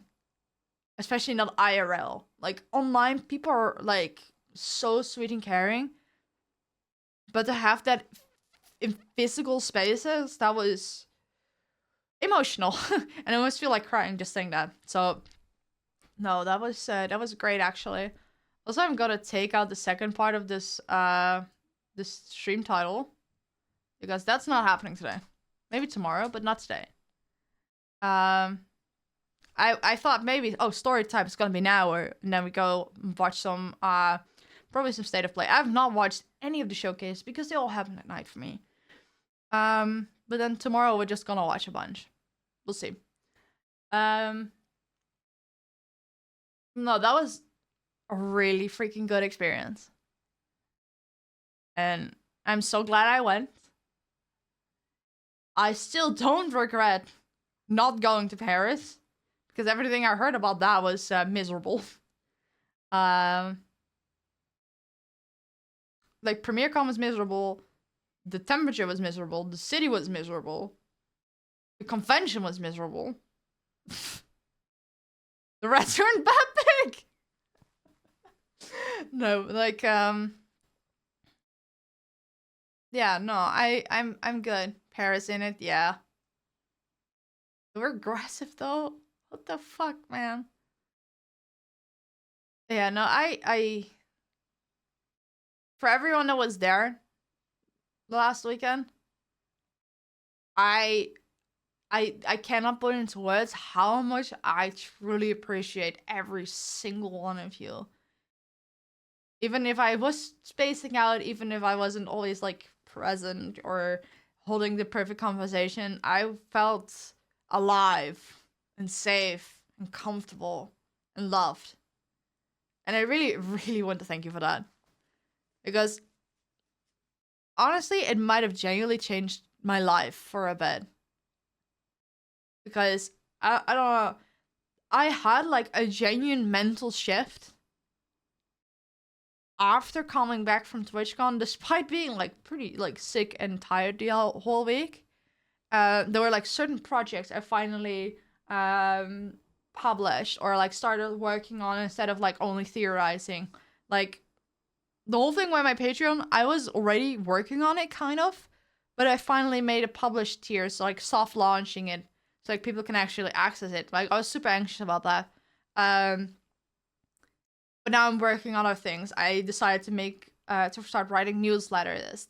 I wrote like the pilot one, newsletter 000. And first official one I am drafting, but I want to do this stream first before I finish that one. Should be out in the next couple days.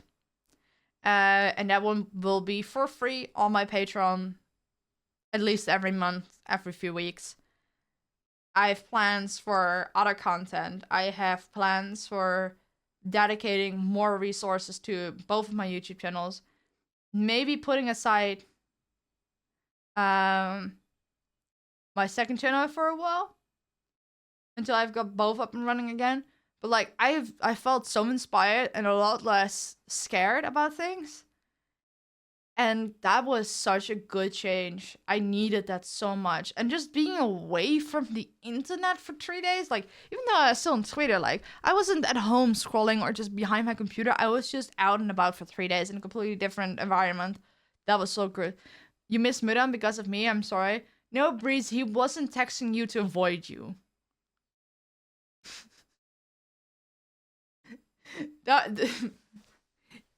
Because if he did that, he was also doing it to avoid me. He was, trust me. No, he was not, Breeze.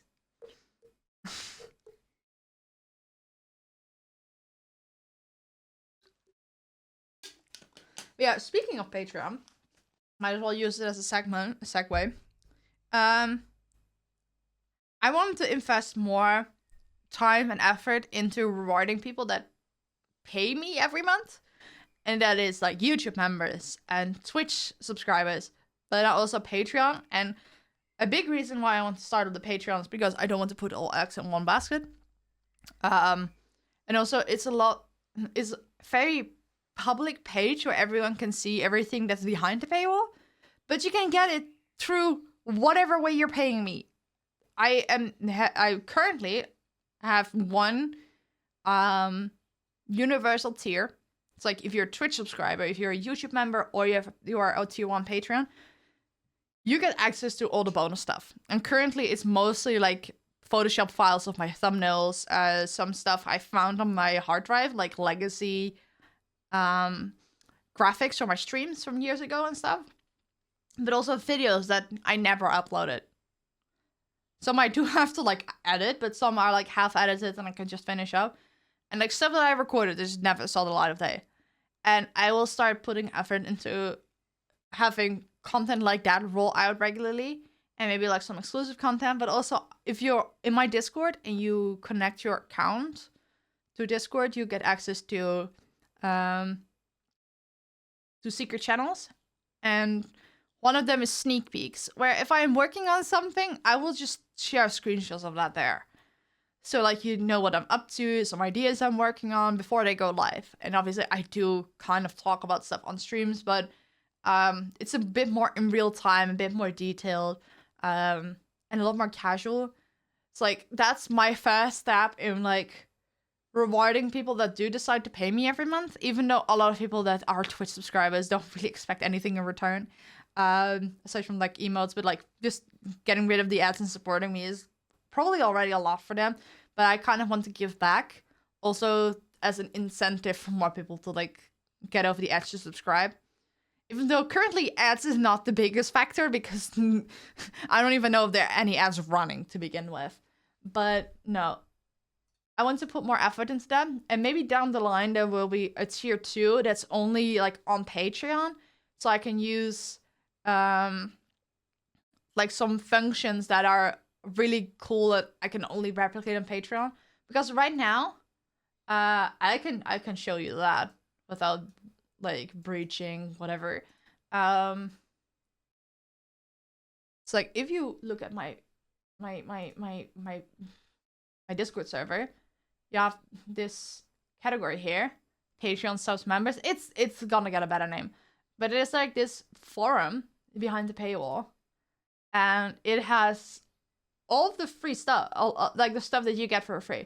Currently, it's not a lot, and I also post like other updates here just to like mirror everything on Patreon. But it's the same content. It's like there is here is just a download of the PSD file of this thumbnail. It's like if you want to see how I made this thumbnail, you can if you're subscribed to me.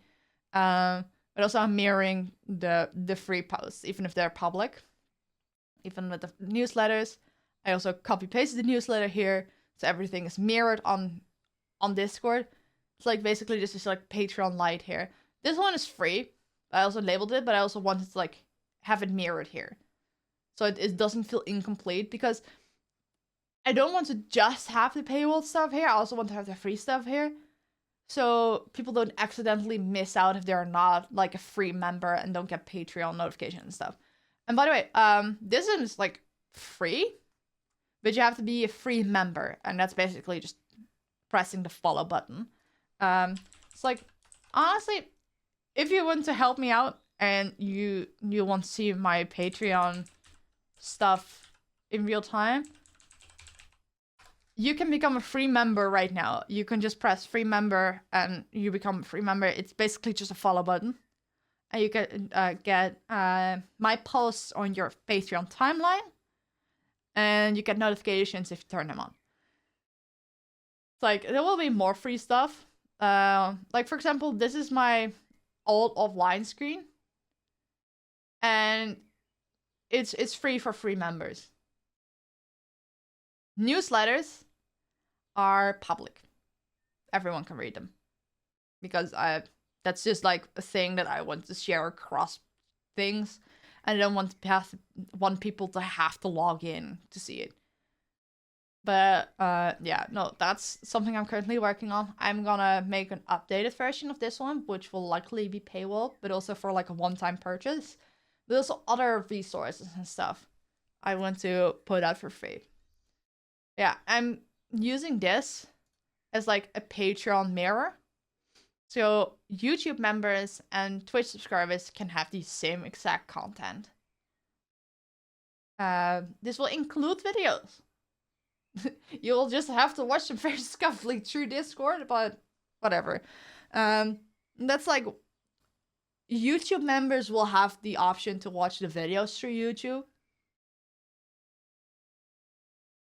But that's like, whatever. It's like, you can just pick the platform you prefer most. The only difference is that YouTube and Patreon are only $3. And I originally wanted to make everything $5. But I want to make it cheaper. But on Twitch, I feel like you have the added benefit, like even though the prices are like varying a bit more, I get less, which is not the main factor, but it's definitely a factor. But also you get free emotes you can use across Twitch, but also across Discord if you're in my Discord server. And you get no ads on my streams. So I feel like that is the additional perk. That was my thing. But you get a lot of content. Currently it's like 6 thumbnails and like other bunch of free stuff, but I've got things lined up, but I want to like soft launch it first and like get it running. And there will be more updates and stuff, but just give it time, it will be there. But it's like my first step in not putting everything in the same basket. Come on, get the Twitch sub. Jeff Bezos needs to dough. He has a family to feed. Yeah, no, but this is like something I'm working on. Yeah, no, but the idea is this will not compromise any of the free content I've been doing so far. It's just currently it took a lot of my time that didn't go into editing. I promise there will be something soon, okay? I'm working on it. So this will just be something extra on the side to reward people. But yeah, no, I'm just want to say that I'm just really proud of myself, and I finally feel like I am starting to understand what I'm doing as a content creator. Because I felt like I've been fumbling about for like a long time. And I don't know, it made me a bit insecure because I didn't feel like a proper streamer, proper YouTuber. But now I'm kind of doing that. So I'm proud of myself.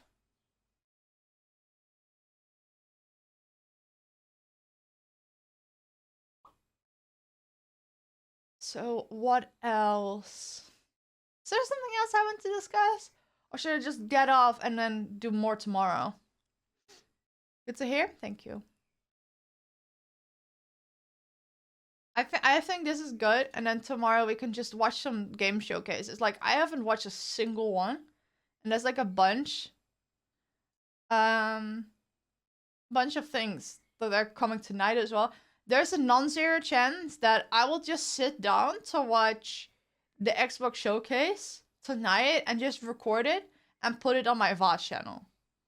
Like, as an offline POV, because I just want to watch it tonight, because I feel like there's gonna be some big titles that are just worth watching tonight. But everything else, like the State of Play from last Friday, was it on Thursday? And then on Friday, there was Summer Game Fest and everything. I just want to watch them together, or at least like a bunch of them, and then maybe the rest offline. I don't know. I will see that. Also has like additional content on my VOD channel. Like, there's also this thing where I want to just embrace the fact that my way of doing content creation will just always be slightly out of the norm. So just sitting down and recording things I'm doing offline to put on my VOD channel as additional content I don't have to edit. Especially with my VOD channel doing as well as it does. I just want to upload more, even though I cannot stream as much as I want to upload. I think that definitely can work. And also I have ideas for shorts.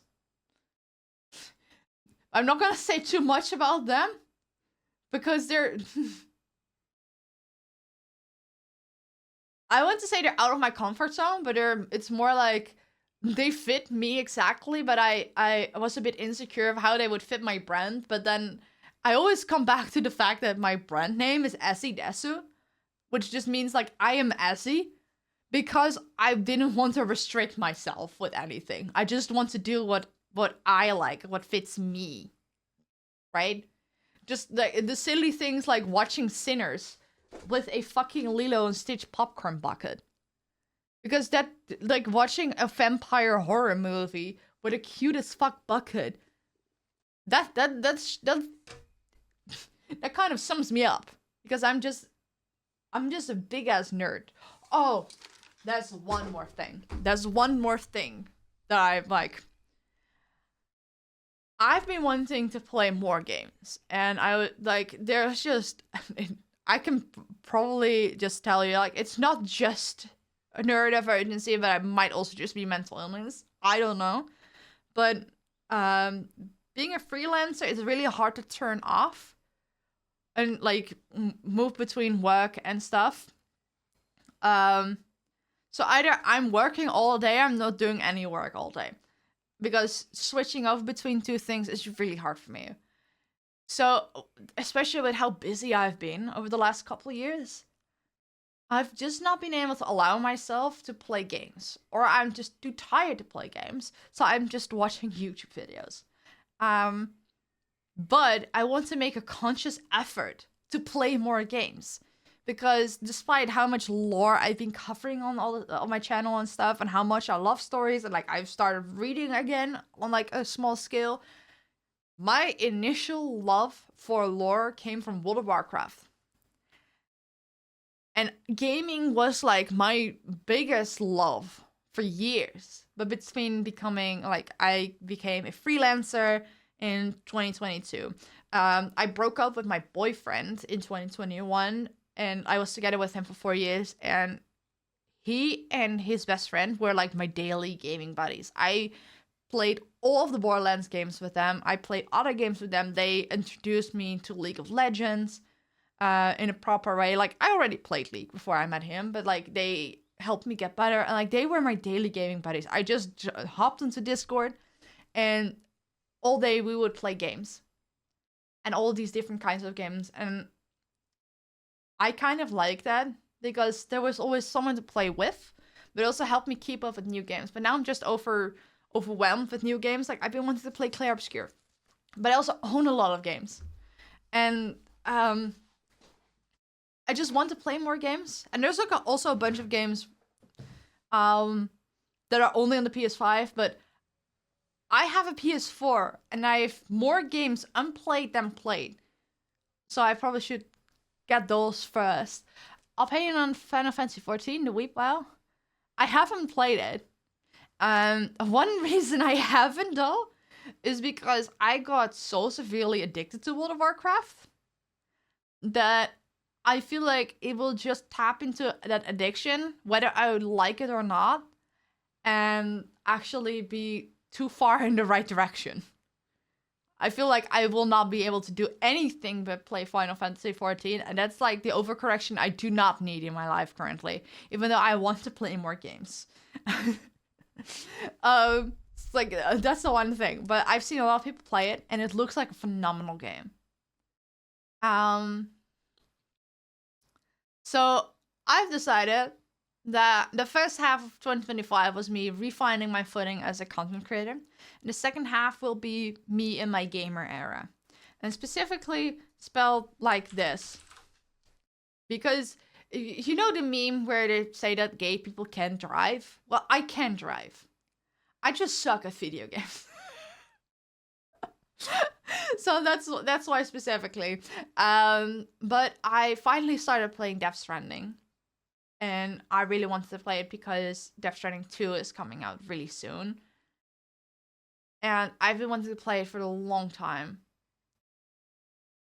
Like, seriously, I've owned this game for like 3 years. I attempted to start playing it on stream when I just hit affiliate. But I was like, that was a terrible stream. Like, everything was broken. I tried to fix my alerts.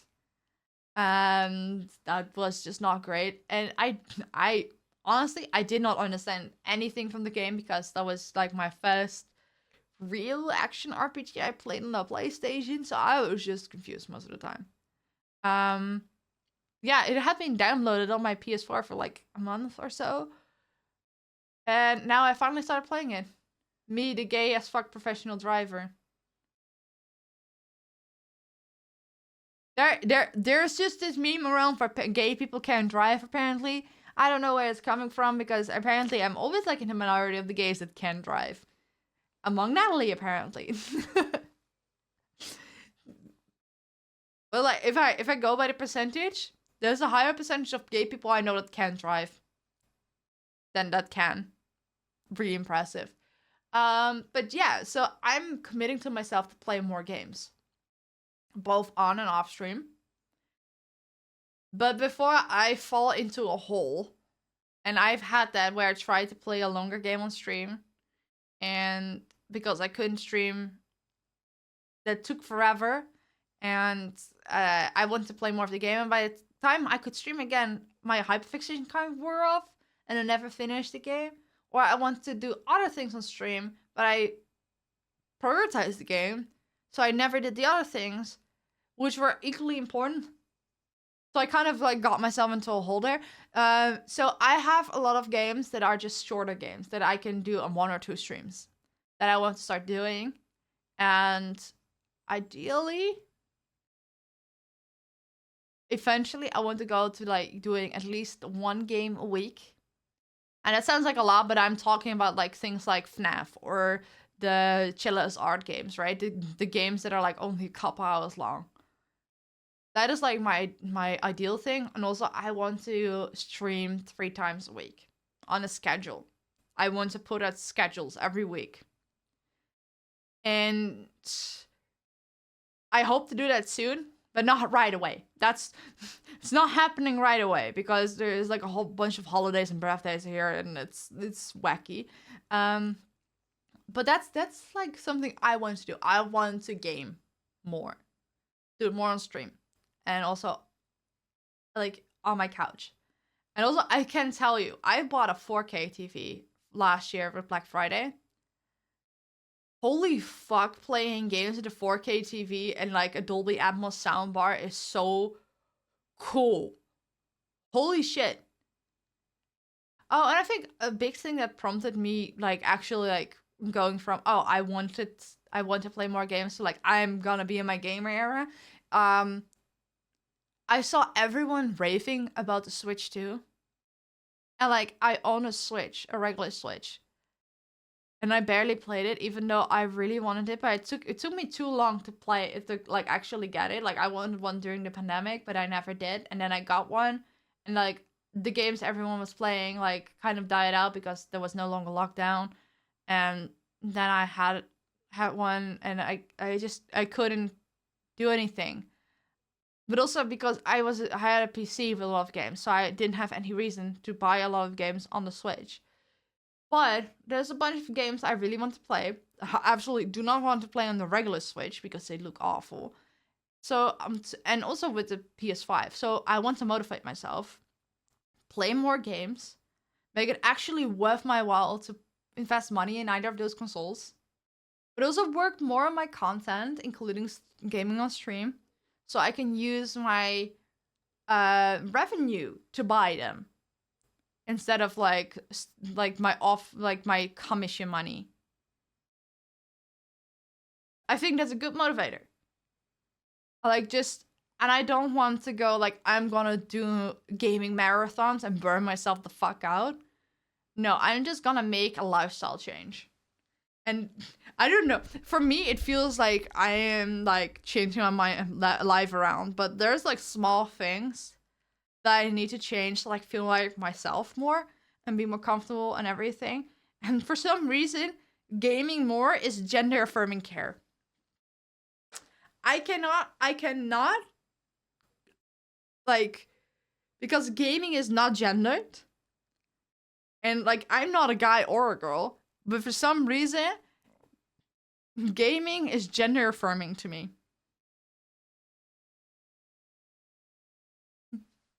There's no logic to it whatsoever.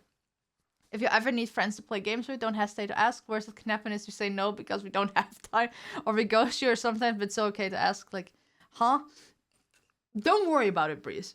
For me, it just works, okay? That's probably why I always loved playing World of Warcraft, because a lot of people didn't know like I was a girl, right? So people just treated me like as one of the guys, or just like as a person, and I just loved that as well, and just like the act of it. And gaming was always a boy thing, so the only my only peers that had like a PlayStation and everything were the boys in my classes. So, like, the fact that one of my friends, who was very admittedly much of a tomboy, had a GameCube was already used to me. But, like, I had a Wii. But I never really wanted to ask for it because it was, like, a boy thing. And I was, like, afraid that, I got bullied more for it, right? Even though I really wanted one. So, eventually, I just bought a PlayStation myself. But my neurodivergence just couldn't lock onto it. Like, I played God of War. But I started it, and, like, I didn't play for a year and a half. So I restarted. And then I finished it in like a few days. And then the new one came out. I started playing it on stream, which is probably the mistake. And I never continued it. So after I'm done with Death Stranding, I'm probably gonna do God of War 2. God of War Ragnarok. And get that done. I need to play more games. Back in my day, we just had a metal hoop and we had to chase after. I mean, we were playing with jumping ropes or marbles. The marble era in my elementary school was so cool. Like, just playing marbles and like with actual stakes, that was fire. We also role played a lot. Like, we role played Pokemon a lot, or Wings Club, or whatever. Okay, convention time. So when I was like 12 or something, I would play this RPG online with my friends. Neverwinter Nights, I guess. Anyway, I joined the server and created some female character, and I pretended to be a girl. So to all the naive men on the server to get free gold and loot because they were idiots. To be very that works though. I did have like a few guildmates that completely turned around their behavior as soon as they heard me talk in TeamSpeak for the first time. To a degree, that was kind of creepy, especially because I was a minor at the time. But not everyone knew I was a minor, so I don't fully blame them, but it was still kind of like low-key creepy. So, no, I was a really, really weird thing to happen, yeah. But yeah, no. I had a good weekend. Had some realizations regarding my content. Want to do more paywall content, like just bonus content. I want to game more. And I want to stream more and like have more of a schedule. And like I have so many things I want to do, and like the way I have them in my head is more like, oh, that's something I will do one day. More like, oh, I can just do them in order. And like I don't, sometimes I feel like I have to do something right away, otherwise the idea is no longer pure. But it took me months to finally do Milgram, and it was like the most successful content series I've ever done. So I don't feel worried about certain things I have in mind. But also things like, oh, and I talk to people at the hotel bar in TwitchCon weekend, and I explained a little bit about my anxieties about like streaming games, but they reassured me like, oh, you don't have to worry about just going hyper focused, not talking autism mode, because that can actually be really fun to just see someone enjoy a game. But also it's really good second monitor content for people that are at work or like working from home or like just chilling or playing games themselves. And I'm like, you have a really good fucking point. Because lurkers are such a big viewer base. Like, I will not be able to do interactive streams like a lot of people do. But I can appeal to like the people that are just here to like just have a good time. Whether they are in chat, actively listening, or have me in the background. Is that how they knew you were Swiss? Hoarding gold bars in my bank in it, not a euphemism? What the fuck? That reminds me of my WoW guild, had a few girls, and yeah, was weirdly drama free until I learned most people in there were gay, so I guess gay people are killing it. Hi Bri, welcome in. My first guild I actually actively raided with was one of the top raiders was a woman, Roxandra. I'm still friends with her on Facebook. But she hasn't logged into Battle.net in like 7 years. But she was so cool and like so protective of me and was just really nice. But that guild kind of fell apart because, well, that happens to guilds after like a new expansion airs and stuff. What was called? It was called Umoja. That was like such a good guild. I raided in Legion with them, and we even did some Mythic, I think. No, it was Heroic. And then with Solenia, I did Mythic. Yeah, I think it was Solenia I did Mythic. So I left Umoja with my ex-boyfriend, not my last ex-boyfriend, but the one prior, to this new guild. And through that guild, we found, like, that guild was like kind of an in-between guild. And that's, yeah, that was like an in-between guild because we wanted to raid, but we couldn't really find anything. I was, by the way, the person in charge to having to find people. And that's how we got the in-between guild. And that's where the guy I would eventually start to date after I broke up with the other guy, was in. And we kind of got in contact again when we were both looking for a guild. Like, I was looking for a guild, but I was previously also the recruiter for the previous guild. It's a confusing thing. So I was looking for a new guild, and he was asking if he could join my guild. And then I ended up in his guild, like a year after I broke up with the other guy. And we started talking, eventually started dating. By the way, meeting someone through World of Warcraft is not necessarily a bad thing. Because it kind of worked for a long time, but I was the biggest problem. Like, coming out as trans to a straight guy was not my best move. I was his first girlfriend. Like, I went with girlfriend back then. I hate the term now. So he was also inexperienced in a lot of ways, like how to behave around a girlfriend and what to expect and how to like grow together. Like, I was 17, he was like 21. So he was a little bit older than me and a little bit more mature. But by the time I was 21, I came out of the closet, but also I outgrew him emotionally. Like, he was also still living at home, and I was like, you're kind of a bum in that regard, because he was not really making any moves to get a job or to move out or do anything with his life, really. I realized I needed more than that, right? And I didn't really judge him for it, and I wanted to talk about it, but then he broke up with me because I wanted to come out as trans to his parents. So, like, that bullet dodged, I guess. So many guilts. Though it's not a friend of mine is raising 3 kids with his wife he found in World of Warcraft. They were 2 of the only valid tanks and healers in game. Yeah. Oh, yeah. A couple I knew. Like, I don't know if they met before World of Warcraft and just started playing together, or they met in World of Warcraft. I think they met in World of Warcraft because one guy was Dutch and the other one, and the girl was French. But they eventually had a child together. I haven't talked to them in years, but they had like a child together.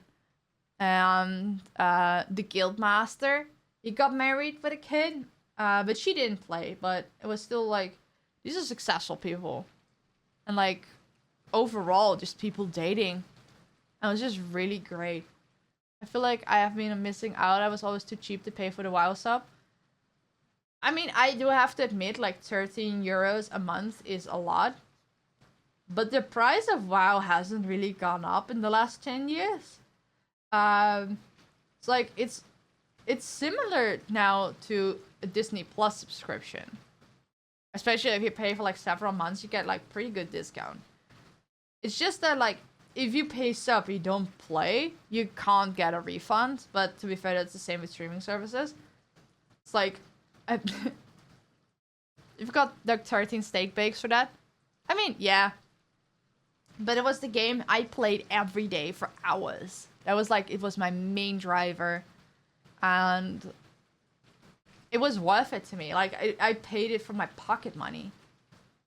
But it is rough because on top of that, you have to pay for like a $40 expansion, which like right now I like close to like 60 every couple years. Especially because they now have different tiers of expansion packs. Like, you can get bonus stuff, you pay extra. It feels rough to have to pay for expansion on top of your subscription. That's one thing, that's for sure. Why is that my music stopped?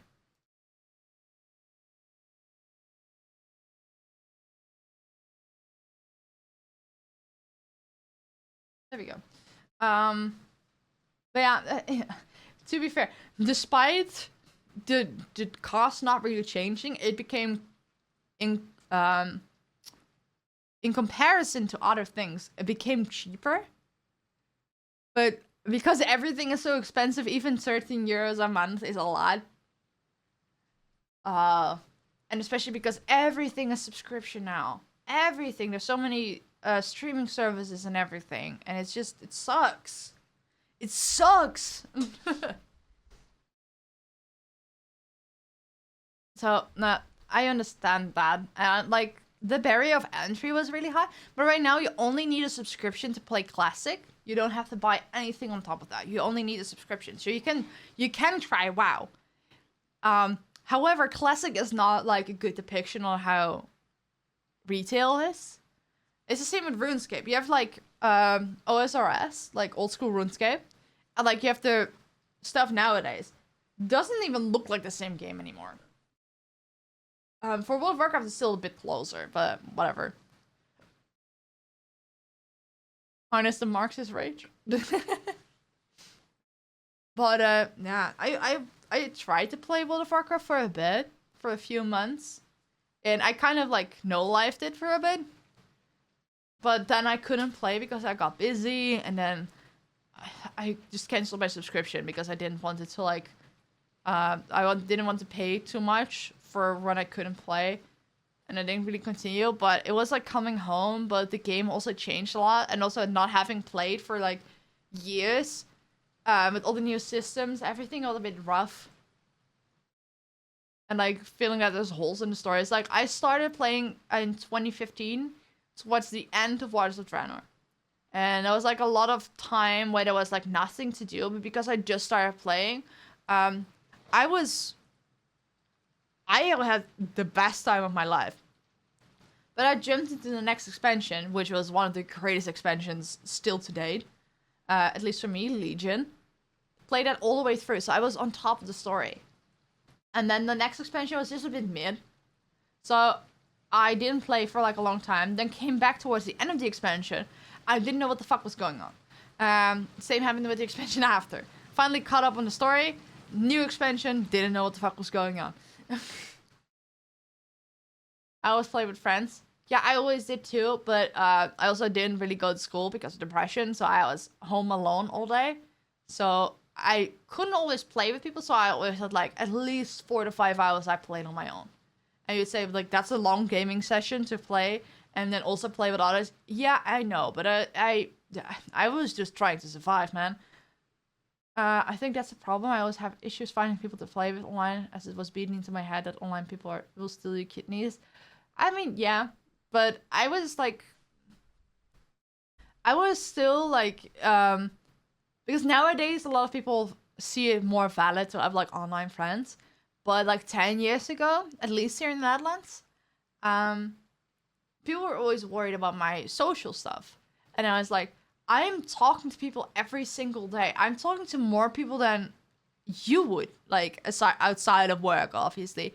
Like this is all social. And they were like, no, I mean actual people, like actual social interactions. And I couldn't like hammer it down to them like, I am not interested in social interactions in real life because I am having a lot of issues. And it's hard, but also it's not the right kind of people for me. Like that was also a really big problem. I just couldn't connect to the people around here because everyone has like really normie interests. And there was nothing I could like get back in. And online with people, that was like the perfect thing. But they never really acknowledged it, and it took a lot. And also convincing from my parents being like, this is like a lot of social interaction for me, and it's, even though I would love to have physical interactions as well, this is fulfilling me in like a really big way that I don't think only IRL interactions could do for me. That's the one thing I like about Final Fantasy XIV more than WoW, not trying to convince you over the game, force you to go through the story. You're there for the story and the lore, not for the high level content the way WoW players are. Yeah, WoW is more gameplay than story. And if you're like not experiencing the story as it comes out, sometimes it like just skips over stuff or it's out of order, and it just gets confusing. Work well with Rotterdam. Although I lost a kidney, I managed to steal one from someone else. It was a kid. That's crazy if that would actually happen. I'm also seeing the time. I think my dinner will be like in 20 minutes. So I'm gonna like kind of wrap up here. But yeah, no. I love World of Warcraft. That was great. But I kind of fell out of love with it because the quality went down and people I was playing with stopped playing. The guild kind of fell apart. We're no longer raiding. Even though I have raided for a while at the highest difficulty possible. Even though I sucked at games and my PC was dog shit. I had so many drop frames and I was still raiding at the highest difficulty. And I felt really proud of myself because that was just... that was like the way I liked playing, and that made it really hard to play solo and casual the next expansion because I didn't have as much time. I didn't have people to play with, so the only content I could do was like the really easy stuff, so I could do it with randoms.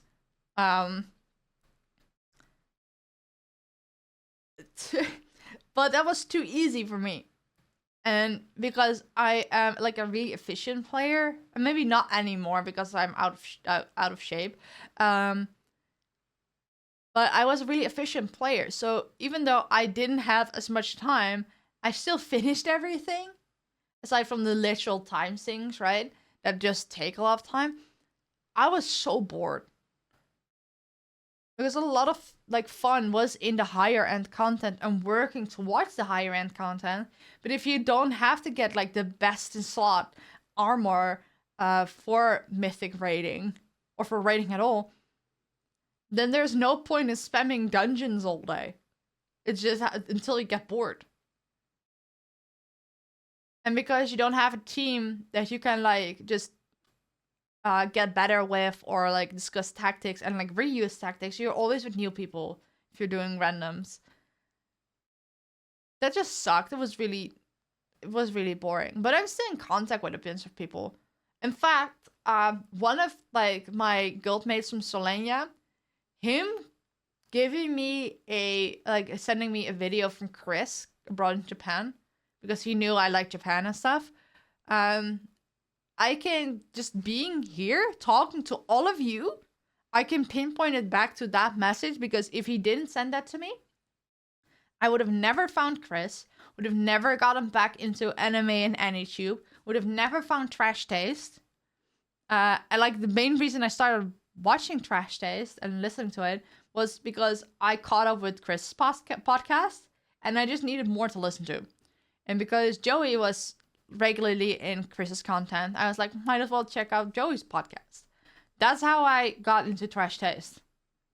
If that didn't happen, I wouldn't have met Mudan, wouldn't have gotten a job, wouldn't have started streaming probably. Maybe if I did start streaming, completely different audience, and I would have maybe quit, because it was some of the Mudan chat that actually motivated me to keep going.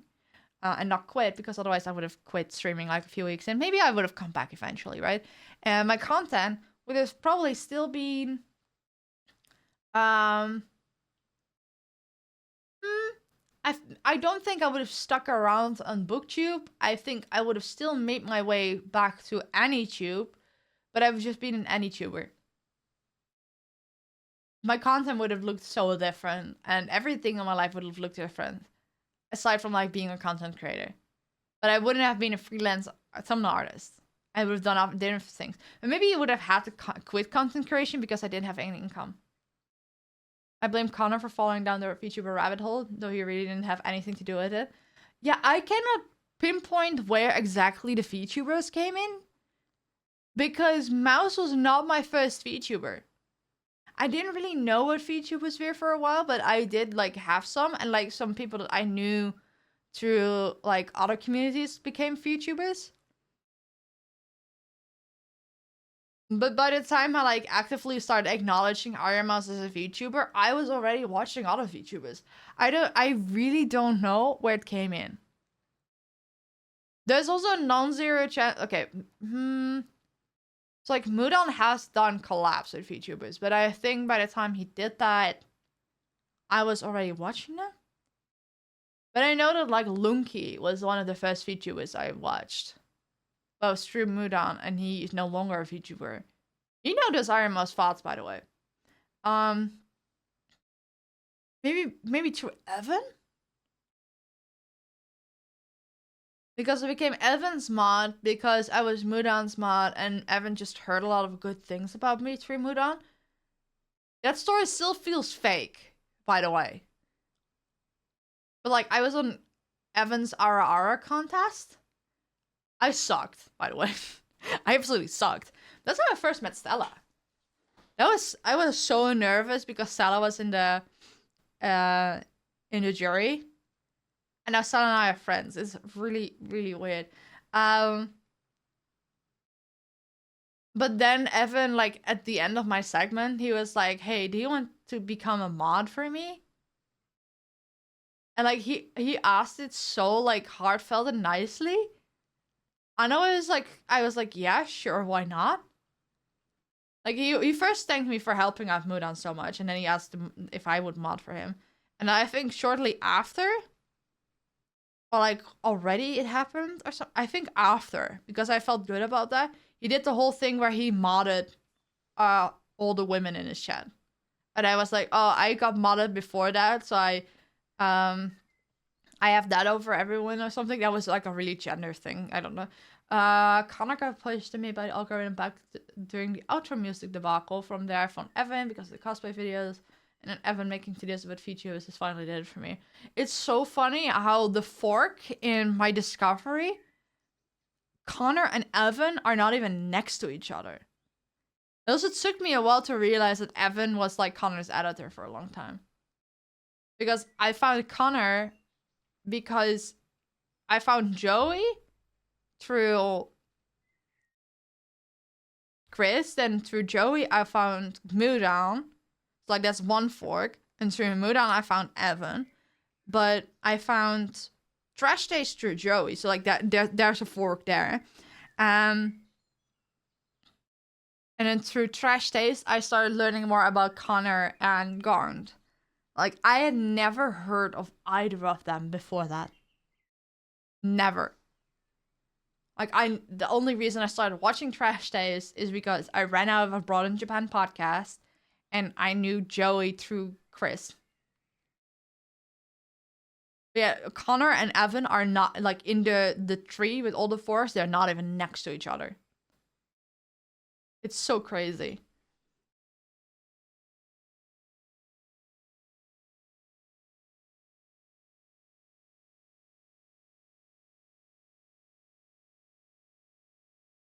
I remember features just blew up from nowhere. I think it was the iPhone with the fancy cameras. Yeah, the iPhone having really good tracking software definitely helped features a lot. I was looking for funny stuff and then what came out of it. I followed Grant, Natalie, come on, for a long time back when he was doing anime zone videos. Yeah, I never heard of him. I didn't really know that AnyTube was a thing until then. Like, I loved anime, but I thought it was, like, still the cringe thing nobody talked about for years. And then, just like reading, I kind of forgot. I loved it so much because of school and, like, other things, life things happening. And I came back into it. And it was just so funny and random, actually. But yeah. In the meantime, I'm gonna see if I can rate someone. Who was on...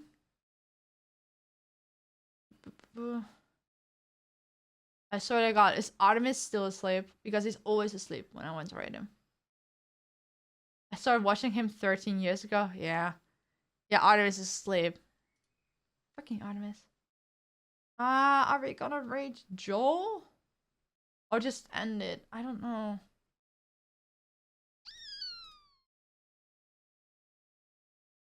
You can always rate Joel. Or Kitty McPancake. I haven't rated Kitty in a long time. He's playing Elden Ring Night Rain. Oh, that's something I want to play too. He's not... I don't know what the fuck he's doing, but that's not Elden Ring Night Rain. I'm not kidding, by the way. I don't know what the fuck he's doing, but it's not Elden Ring. But it looks like a kind of only up video. Only up kind of game. Is this in Fortnite? This is Fortnite, isn't it? The jumping animation, yeah, and the running animation. This is Fortnite. That's fucking hilarious, not gonna lie. There's another, like, game coming out. I saw a trailer of it, and it's just, like, walking, I think.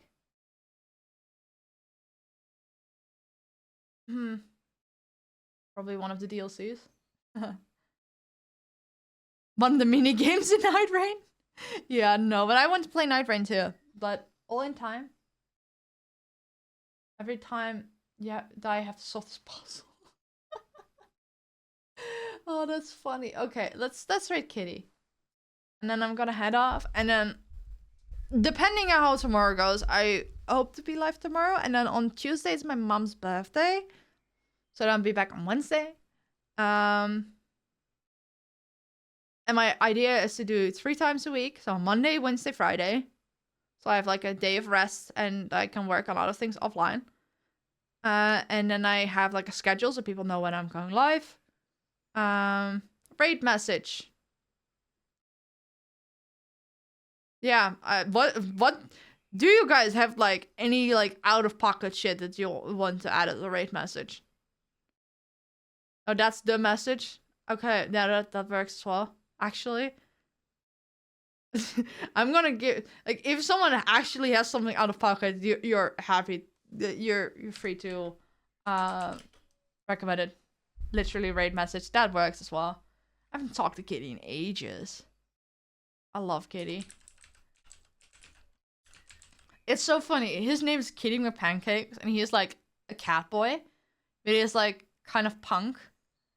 But he looks kind of intimidating IRL as well. And everything about it is just so funny, and it sums him up as a person. Is this spelled correctly? I hope so.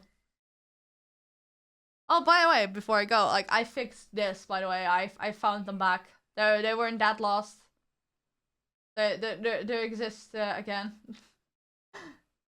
What the fuck did I... What did I press? Oh, boss. Oops. Well, if I need to use that, then I will just, reset it anyway. He's total golden retriever, well. Yeah, but, like, that's fun. Like, that's the whole thing. Like, he looks very intimidating, but he is not. And, like, his name is, like, so cute, and he's, like, a cat boy, but he also, like, looks kind of punk. Like, that just sums him up. The dichotomy between that is just so funny. But yeah, thank you everyone for being here, and be nice to Kitty. And I'll see you guys soon. And thank you for always being patient with me when I just randomly disappear for 2 weeks. It's always worth it. Now I'm gonna rest my voice because my voice started randomly dying. On Friday. Days after I came home. Really weird. But yeah, bye!